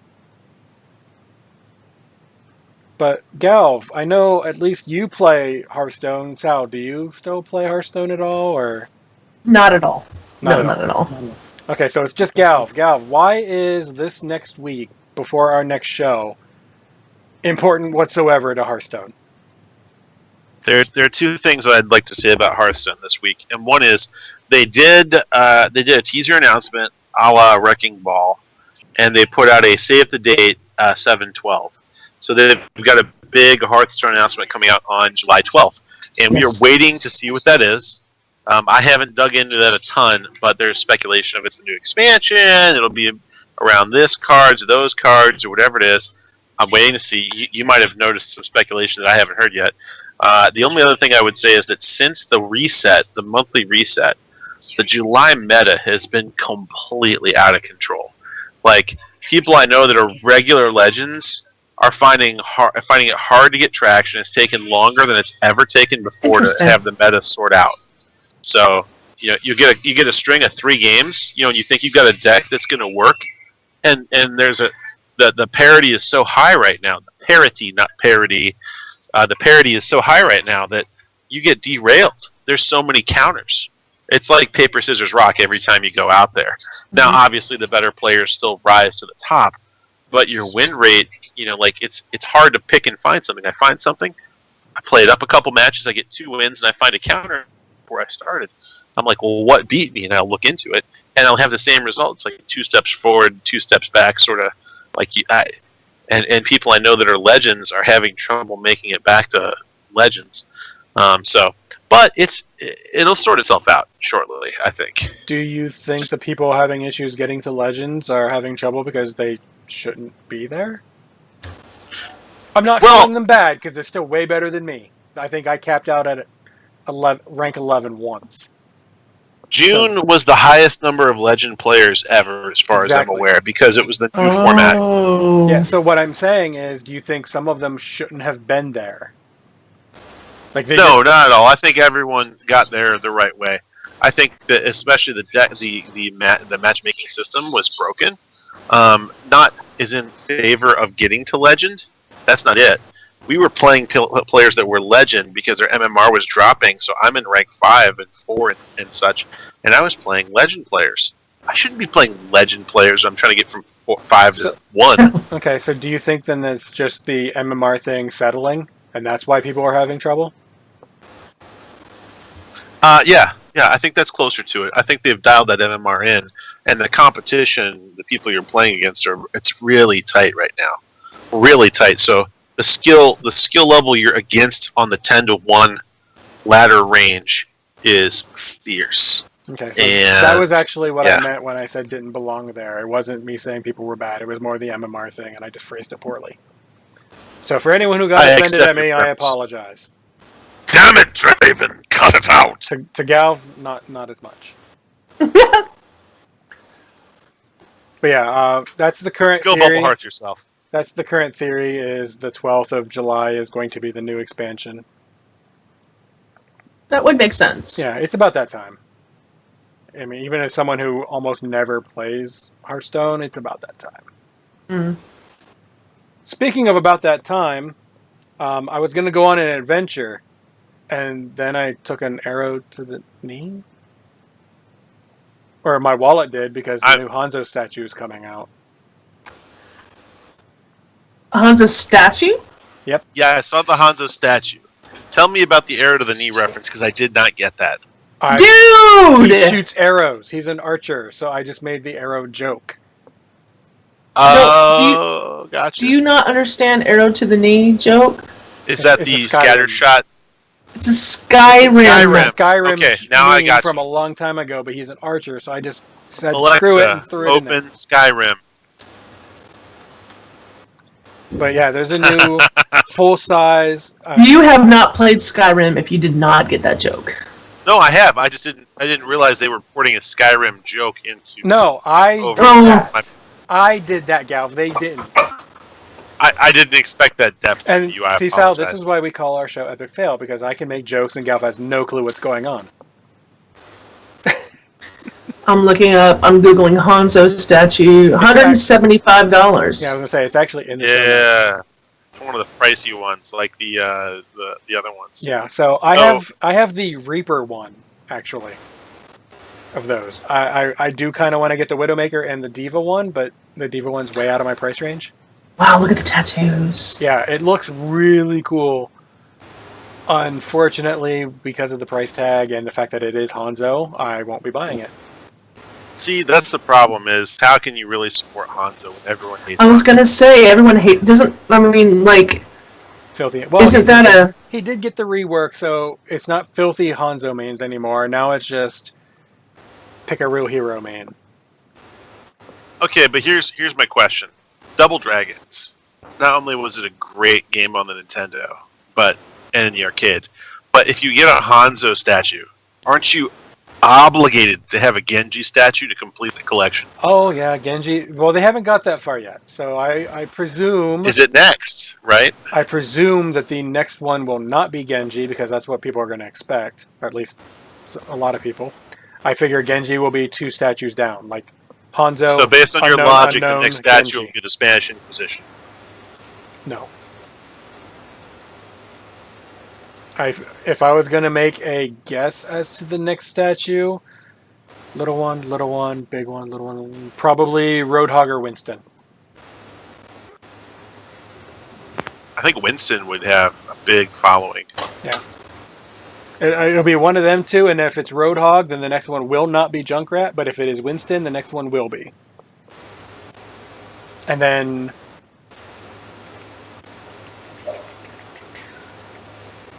yeah, and then we'll get the Genji, and then I would imagine...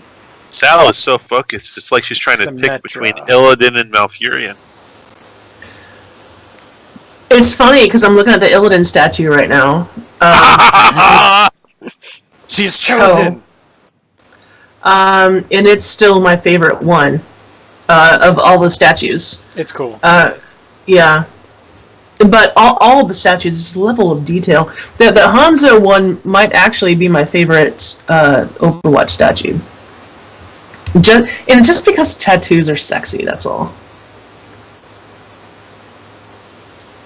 Who wants the glowing blue tattoo, right? It's got to light up. Because when he does his ultimate, right, the tattoo lights up blue and the ghost, like, comes out of his arm, right? Isn't that where it's coming from? Oh, is that his thing? I don't know. He's the one that says, Taquito Grill! Yeah, when he does his dragon shot, it's like the tattoo that's all over his body, like, unwraps from his body in, like, blue, glowy, ghosty magic, and then shoots through the bow. So, well, you can tell I have to correct often something I play Overwatch. I have got to correct something I said. I said there isn't a Genji. Genji is already a statue. So that makes Hanzo... oh, that's right. Pick if you already own the Genji. This Hanzo is the boardwalk to the Genji's park place then. If you own one, you want the other, yeah. I have the Reaper one.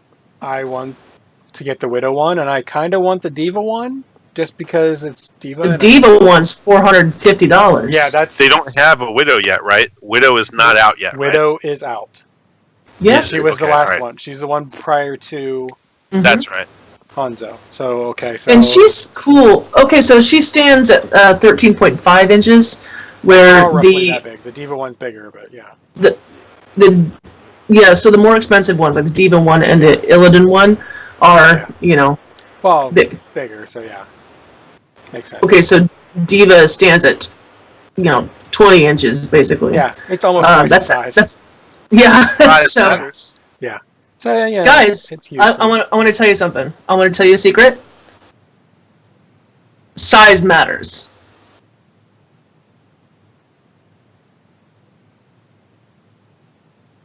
Show title? Yeah. Is that what you're writing down? Yeah, that's the third or fourth one that I have written down. Or typed down, more accurately. Ironically, the opposite of an epic fail, he's actually writing them down this week. Yeah. But yeah, so Hanzo statue, $175. If you want it, get it. Not for me. It looks amazing, though. I'll give him that. So we'll just go ahead and move on. And apparently, Navox in the chat room is saying there is a 1/6 statue of Tychus for $700. 1/6 means it's 1/6 actual size. 1/6 the actual size. Have you seen how big that dude is? Maybe there's a reason it costs $700, Galf. Well, yeah. Size matters. That's why it costs $700, Sal. Yeah. Moving on, Tyrande is not really known for her PvP skills. She's more, known for screaming for Malfurion and annoying. It's the other way around. I was going to say... They both kind of yell for each other and get on players' nerves at this point, let's be honest. Look, Malfurion's lame screaming of Tyrande's name is... Tyrande! So, leveling through Val'Sharah on almost every one of my characters that I actually leveled through zones and not through invasions, so both of them. I wanted them both to die at the end of that zone. Oh, really? I did not give a crap about Ysera dying. That did not bother me. I wanted Tyrande I was and more upset about Ysera dying than I boo-hooed at that. It was sad, don't get me wrong. You heartless son of a bitch! No, heartless would be me saying I would rather have seen them die than anyone else. Like go through the pre-zone. Oh crap, Tyrion died. Yay, I get his weapon. Look, there's other elves around. Ysera is like an endangered species. Right, like the jaguar. It's amazing. Okay, I'm just saying. I was upset that they didn't die as opposed to upset that someone did.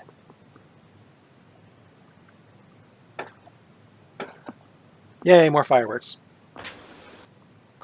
But anyway... That's just them disagreeing with you. Well, maybe. That wouldn't be the first time. Anyway, I mentioned PvP, and that is because we got word that the PvP season will be ending soon. And by soon, Monday. So we record on Saturday, so Saturday, Sunday now, Sunday, Monday. So in 2 days as of live recording. Hey, that's new, isn't it?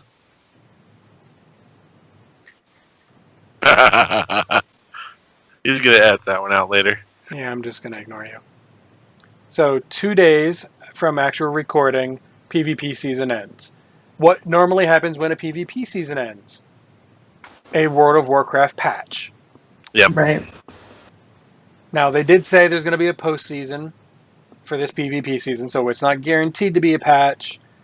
But the way they worded from a couple weeks ago about the artifacts and the powering it up before they explode, its timing is adding up to this Tuesday, likely getting a patch. Artifact power is going away, which more so than it already is.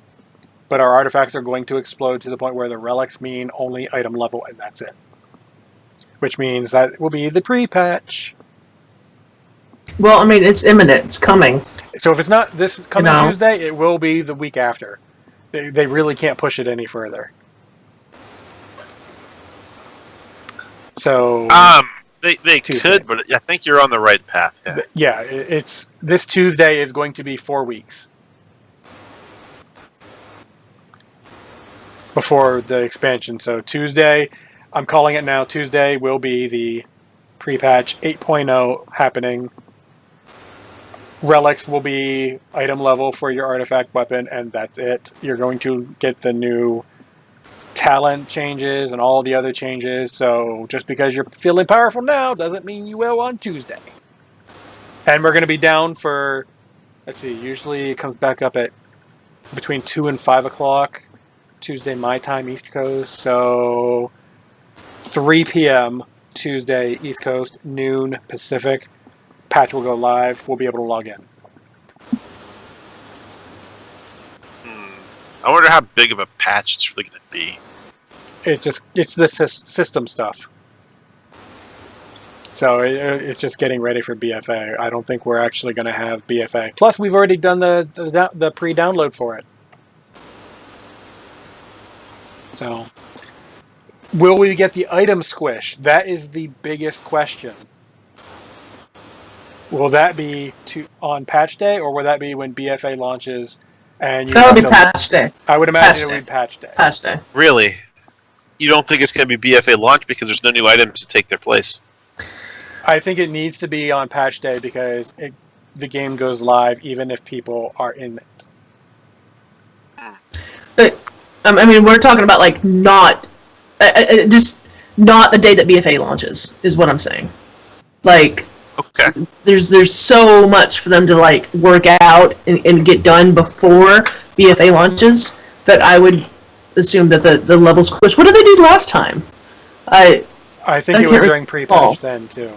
It makes sense that it would be on patch day, which will it's one of 2 days. It's either this upcoming Tuesday or the Tuesday after, the 10th or the 17th. My money is going to be on the 10th because that will be 4 weeks of pre-patch, and usually they don't go less than that.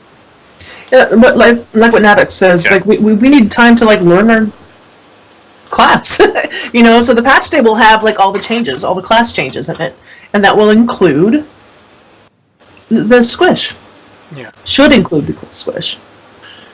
So when they say you need to take more time to learn your class, I feel like each expansion they sort of usher you out of the gate with your new stuff. It's not like you come into the first, the brand new expansion ready to go. It's like a full learning how to walk again.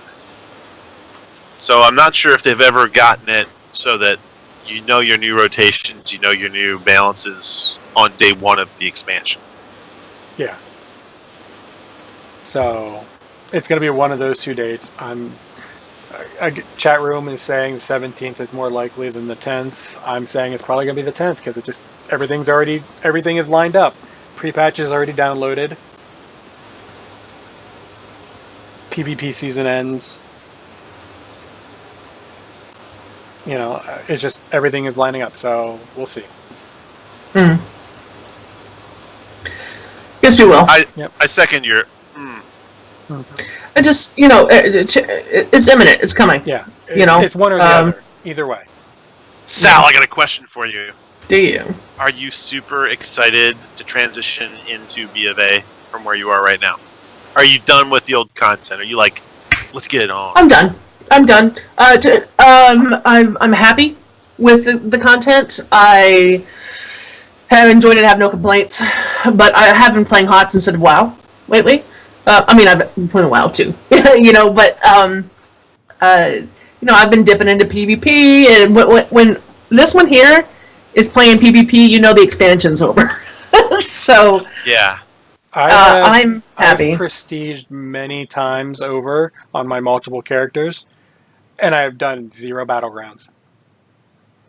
0 arena.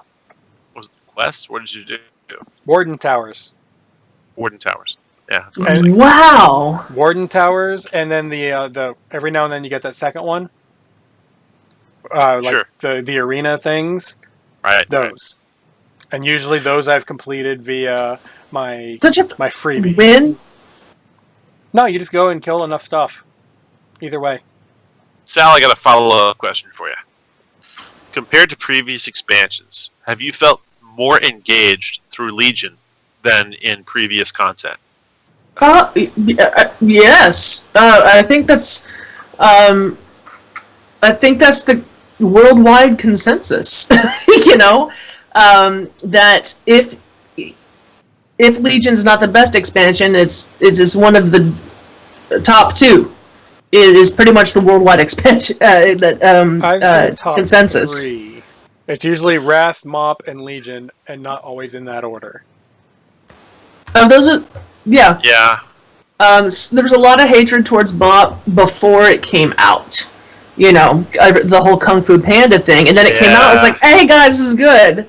We were in Mop. We were fighting Garrosh way too long. Way too long. So I can't put like Mop above Legion for that reason alone. Yeah. I think that Lich King was so callback to everyone wanted to see where the next chapter of Frozen Throne went. Yes. Warcraft 3. Mm-hmm. That was the quintessential content of story, and all the other things blended together so well. That could have ended there, and people would have been like, this is best, Right, there's a denouement. There's a conclusion to be reached there, and then they start a brand new chapter afterwards. Mm-hmm. But I think that Legion, my opinion was that Legion, better than every other, they really delivered on what they talked about after the failure of MoP, where it was too big of a gap, where they built out WoD. Engaging after WoD. Yeah, my apologies. They built out the engaging content in such a way as to keep people like they really delivered on that promise to the, I would say, almost to the detriment of the burnout rate. I don't know what the burnout rate is, but there was always this great like break period between expansions where just for a couple of months people really left the game and reset their interest in it when a new expansion comes out. See, you call that great. That's the first time I've heard someone call that great. When you're raiding on one team, it's 2 nights a week for casuals, or 1 night a week in RCC's case, which is fine. But I'm raiding on 2 raid teams. 4 nights a week is for that long of a period of time is a little much. Yeah, so you know what I mean? I'm still logging into multiple characters. Now, this is the collector in me reason. I'm collecting legendaries for whenever I do level my other characters at this point, because I'm not going to do all the mage towers. I'm not good enough to do all the mage towers. I did, however, get my druid, steroid bear, and my raver kitty this past nice week. So I was like, those are pretty awesome. I don't plan on actually using them, but I wanted to have them just in case I do decide to use those specs.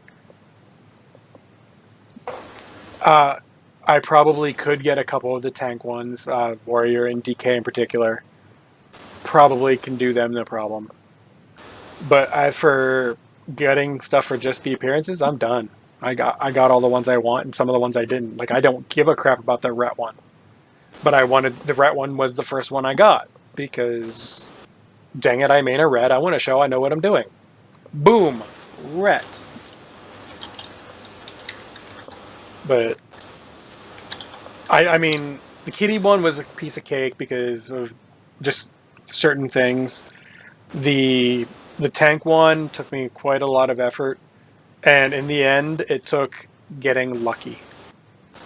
Mm-hmm. It was not a matter of me outskilling it. It was a matter of I got lucky on a couple pulls and managed to get it. So, did I earn it? I would say yeah, but not as much as some other people. I freely admit I got it out of luck. There was no reason I should have gotten it, but I just got lucky enough times in that section of time. But any of the other ones, I don't really care. The Demon Hunter, Havoc, the Fire Glaives, I got those. That was the one I wanted more than any of them, because it was the Fire Glaive. I have the Fire Mage, and not any of the other two. I'd like to get the Frost one, but I'm terrible at Frost, and I know I can't do it. At least not without a lot of practice, and that's just not going to happen. I got other things to do. So now I'm just collecting legendaries for leveling purposes, because they're going to last at least until, proc-wise, 115-ish. And item level, they might last longer, depending on what you get. So, yay. But yeah, whenever it gets to that point of the expansion where I'm just collecting things because I can, the expansion's over. Obviously we have a month left, but yeah, it's done. But I'm still leveling, I'm still logging in, as opposed to last expansion, whose name we won't mention again. I didn't log in. The expansion shall not be named. Yeah. We don't talk about it. Yeah, that shall not be named. I didn't log in unless it was raid night. And even then, I was like, guys, I don't feel like it. Sometimes. Not often, but sometimes. And you know what I did? I played other games. I played Bubble Hearts mid-fight. I played Mass Effect.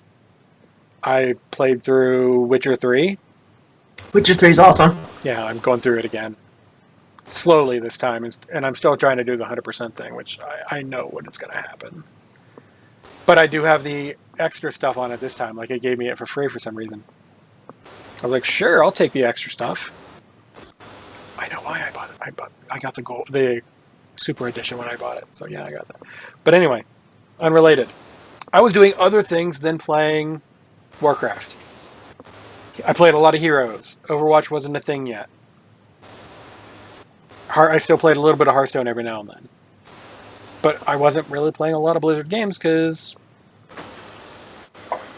WoW is the game and I just stopped playing. But it is what it is. It's different this time around, though. I'm still playing a lot, yeah. But I am not one of those people who could go in, like some other people, and this will be the last topic of the night.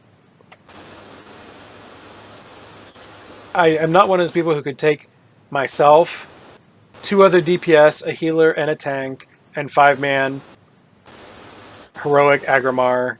Speak for yourself! Argus. I've seen you play Galv, you couldn't do it either. So, pre-show, I almost over-discussed this ahead of time because I had a great thought on this. Argus, as opposed to a lot of other fights that we've seen in raids, has a DPS requirement, but it doesn't have a lot of volume requirement as far as players go.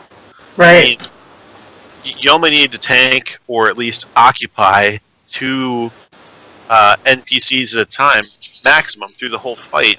And if you have a good enough tank and a good enough healer, you can do that with 1 tank and 1 healer there. Although you need 2 tanks to swap off for part of the fights. But I mean, if you've got a couple of 10 man, it's a tune for 10 or 8. Depending on where you call that tuning, and you've got the DPS doing one healer, 2 tanks, and 2 DPS. Was that it? If I remember right, it was 1-3-1, so normal dungeon group. But I believe one of the DPS was someone who could basically heal themselves up too. Okay. So I would imagine, while I don't think it was a ret would be a decent choice because they could lay on hands, they could bubble, and get rid of the stack, and that kind of thing. Okay, that makes sense because you need someone who can at least reset the tank stacks from time to time.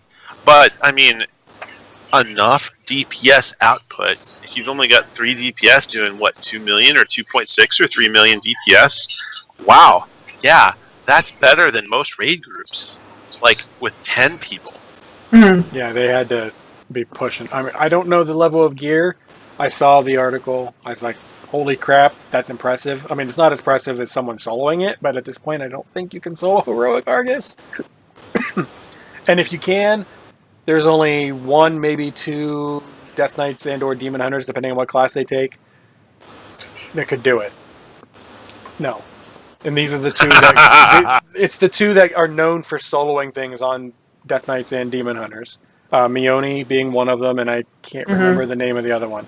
They are the only 2 people in the world right now that I think even have a chance, and I don't think they can do it.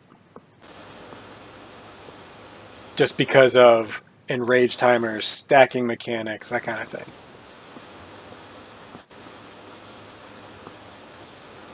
But I saw it was a group of 5 did Heroic Argus. I'm like, and Agrimar, which I think is actually more impressive. Yeah, no, I definitely agree. The Agrimar one is the one that I would think has the much higher threshold for success. On Heroic with the CC and the ads and managing that, that's nuts. Yeah. I mean, I can't imagine the level of skill it would take. I know I don't have it. I wish I did. But, congrats to them for sure. But it was something that I saw newsworthy. I was like, holy crap. And then, yeah. Fun. Gal's almost out of his drink, which tells me it's about time we call it a show. Sal, I know you refilled yours. I've gotten a couple of refills mid-drink because of a friend of mine. Yeah. I know Sal's already refilled once or twice. So... That's why it's been such a great show. Well, I know it wasn't because of me. So, anyway, Sal, first and foremost, thank you for being on the show. We're not done yet, obviously, but I'm just giving you the thank you now. And also, thanks for staying over. I was trying to get us through, and then, life I stories. gave you the go-ahead. Yeah, you gave the go-ahead. You gave the life stories, all that fun stuff. So we had a nice educational first 45 minutes. Which was fabulous. It was great. Thank you. But if you've learned anything at all, don't spend too much time in Bangkok. Yeah, it's you painful. can't or don't. Please don't. Yeah. You don't need it. Tuck it better. 1 or 2 days on Coast End Road is all you need.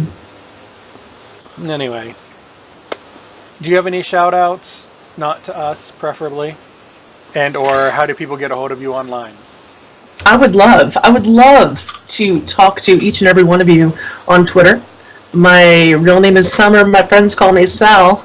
So you can follow me at Summer_Sal on Twitter. I would love to shout out to the man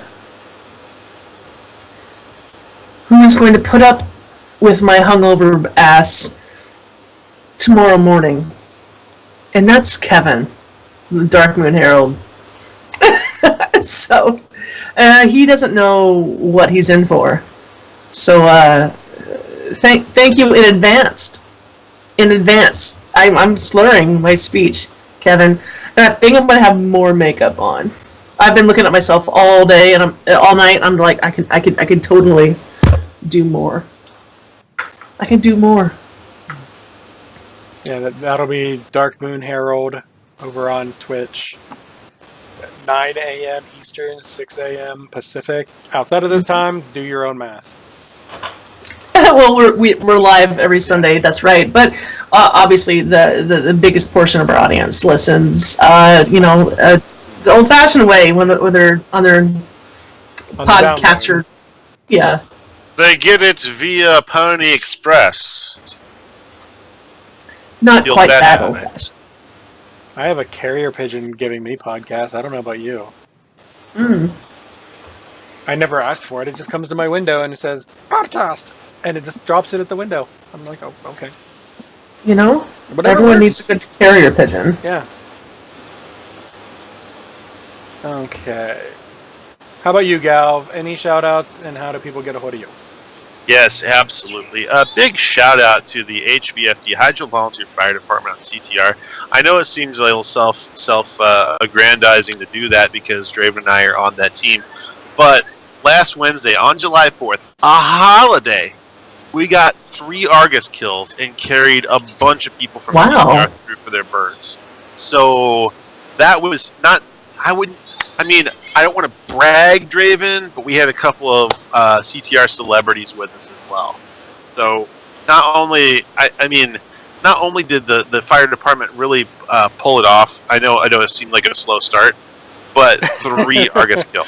Slow start. 3 Argus. We'll go with slow start. Okay. But that's a big night. Argus is never a given. No, but right. It was also an off night for a lot of people. We'll just leave it at right. It was a holiday. Yeah. The attendance, no one was upset with anyone that missed because it's the 4th of July. It's a holiday, yeah. Right. And even on a holiday, we got 3 carry runs done. That's amazing. It was nice. You mentioned celebrities. Cuddles, friend of the show, been on many, many times. Need to get him back on the show here soon. Oh, yeah. And did we get Ben done? Yeah. Ben Bumhofer from Azeroth Roundtable, Battle Pets. We brought him in. I knew he was there. Howland knew he was there because I told him. And Ben knew he was there, clearly, because he was there. Us three were the only ones that knew. Yeah. We didn't tell anybody. I didn't mention anything. Like a while back, we Why wouldn't you say something? It's a distraction. Yeah. And a quote-unquote WoW celebrity-ish person. Like, for a lot of people, we listen to their podcast. I know we took Ann Stickney through 2 weeks ago from Blizzard Watch, and I just mentioned we might have a semi-celebrity. Just, they're not going to talk. They'll be in Discord. Just let it go. We got through no issues, and then, I didn't say who it was until after, and they were like, oh, that was cool. Some people knew who she was. Some people didn't. Normal. Right. Yeah. But doing Cuddles was a big honor for us. Everyone's doing Cuddles done was a big honor for you. I'm not going to touch that. Cuddles would have had to it must have been his. It must have been his that's right. It was like the free WoW for a week or something. No, he's been playing lately. He's way. He's regretted not coming back, and he's been talking to Kara about joining up with RCC again. Oh, like that big of a But he misses he loves the community. Probably misses the community. He's on the pendulum back to it. WoW is probably not his favorite game out there, but it's some of his favorite people. Well, the reason why Cuddles doesn't often play WoW is because it's not good for streaming. Right. It's terrible. Because it depends on who you are, but yeah. Well, it depends on what your goals are. If your goal is to be a successful streamer, it ain't there. Right. And the reason for that is because there are already people who are so incredibly successful at it. And if you're looking for a Warcraft streamer, you got your ones you're doing. You've got your big names, and then you've got your friends. That's the Warcraft streamer, and then everyone else just happens to be there. You might get some people that'll show up from time to time just to check it out. You might get some people that'll show up and start bad-mouthing you for some reason, which actually happened to Cuddles this week. What? Yeah, which was crap. Yeah, that guy. He got taken care of pretty quickly. He told his chat room not to worry about it. It happened to us here on the show. I don't know. Last week.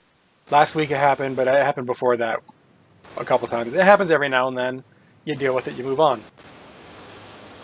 But yeah, my shout. You just got a third drink. I know, but. I will say to answer your first question. What is she getting later on? To answer your first question, Draven, it's Galvanid Online on Twitter and twitch.tv/Galvanid. Yes. What about the second question? He's not allowed to answer that on camera. At least not on the camera that's currently being broadcast. Yeah, so I can't answer that question, but it's a good exchange. Everyone likes both sides of it. Anyway, as for me, get a hold of me online over at Twitter, easiest way, at Draven Dresden, because I am incredibly original and use it everywhere. Which I guess would be good for branding purposes if I put effort into it. My Twitter is literally my name. Mine is not. So. Can you believe it? My name was already taken on Twitter. Otherwise, I wouldn't have put Galvanid online. Yeah. Galvanid was taken already? Yeah, and I'm the most famous Galvanid I'm aware of. Yeah, my Twitter is not my real name. No, it really isn't. But, yeah, that's the easy way to get a hold of me. Feel free to send me a message, tweet at me, whatever. I tweet mostly Warcraft and goofy crap. Oftentimes, I'll take a screenshot of me in a costume, or one of my characters in a costume, during a cutscene.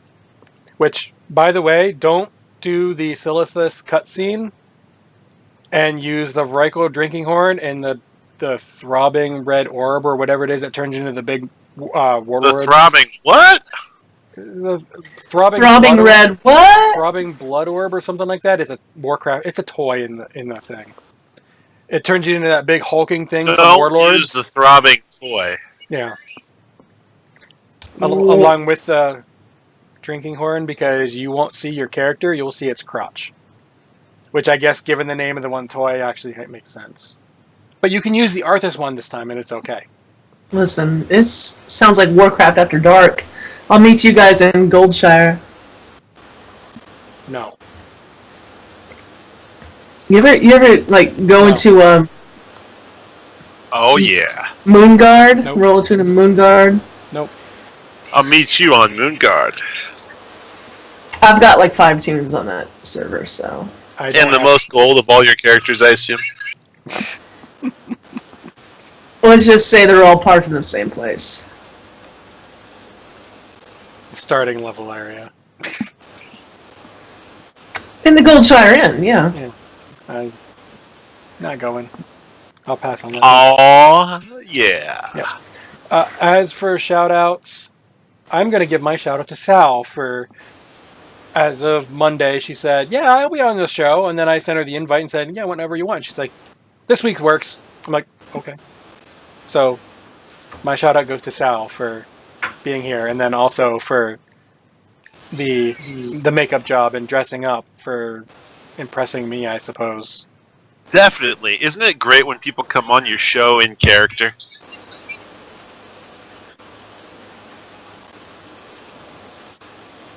And with that, a few things I got to mention. Yes, I'm just ignoring Gav. It's normal here. We have a Patreon for the show, patreon.com/podcastepicfail. If you want to throw money at the show for whatever reason, and you don't feel like subscribing at Twitch, that's fine too. Feel free to go over to that and say, here's money, thank you for your help. I will say thank you, and I will be confused by your donation, but I will say thank you and appreciate it nonetheless. It helps more than you can possibly know, because I will not talk about that. We have a Discord, bit.ly/epicfail Discord. It's a slower Discord. There's not a whole lot of people, but, you know, it fits us. We're good. Outside of that, I do a D&D campaign. We don't stream it, but we do record it, and then new shows are up every week or so. It's called Secrets of Talonguard. I am a tiefling warlock. Tiefling wizard. And I'm having way too much fun because of special bonuses that I get. But I get to play tricks on everybody and them not know I'm making fun of them. And I get to steal extra money out of every time we get loot. It's fun. I'm having way too much fun. There's a special circle in hell for tieflings that steal group loot. Yeah. Is it the same one for people that talk in the movie theater? No, that one's one worse. Oh, okay. But, yeah, there's that. secretsoftalonguard.com has what we have up so far. New one should be going up soon. I think Monday will be the newest episode. We got a couple stored up, so that way, since we're not playing tomorrow, we're taking the week off because someone can't be there. We have a couple backups, so we can actually take a couple weeks off and still be okay. So, fun! Speaking of Ben from earlier, he's in it with me. It's him, Zeph, Aludra, and Nevermore, and me. So we're having fun. Nevermore. Yeah, most of them are getting a kick out of my character so far. I know where my character is going. They don't. And let's see. Moving on from that. Legal stuff I got to mention is the opening theme song. I found that over at bensound.com, and I'm allowed to use it because of it is being licensed under Creative Commons by Attribution 3.0. AKA, give them credit. You can use it for free. So thank you for that. And I will continue to give them credit because they have tons of stuff over there that is really cool. If you need something, that's one of the 2 sites I would recommend. There's actually 5 sites, but yeah, it's one of the main 2 I'd look at. And with that, that will be a show. The last tradition we have on the show, Sal, is me asking this question. Do you have any last words? For the show, I mean. For the Alliance!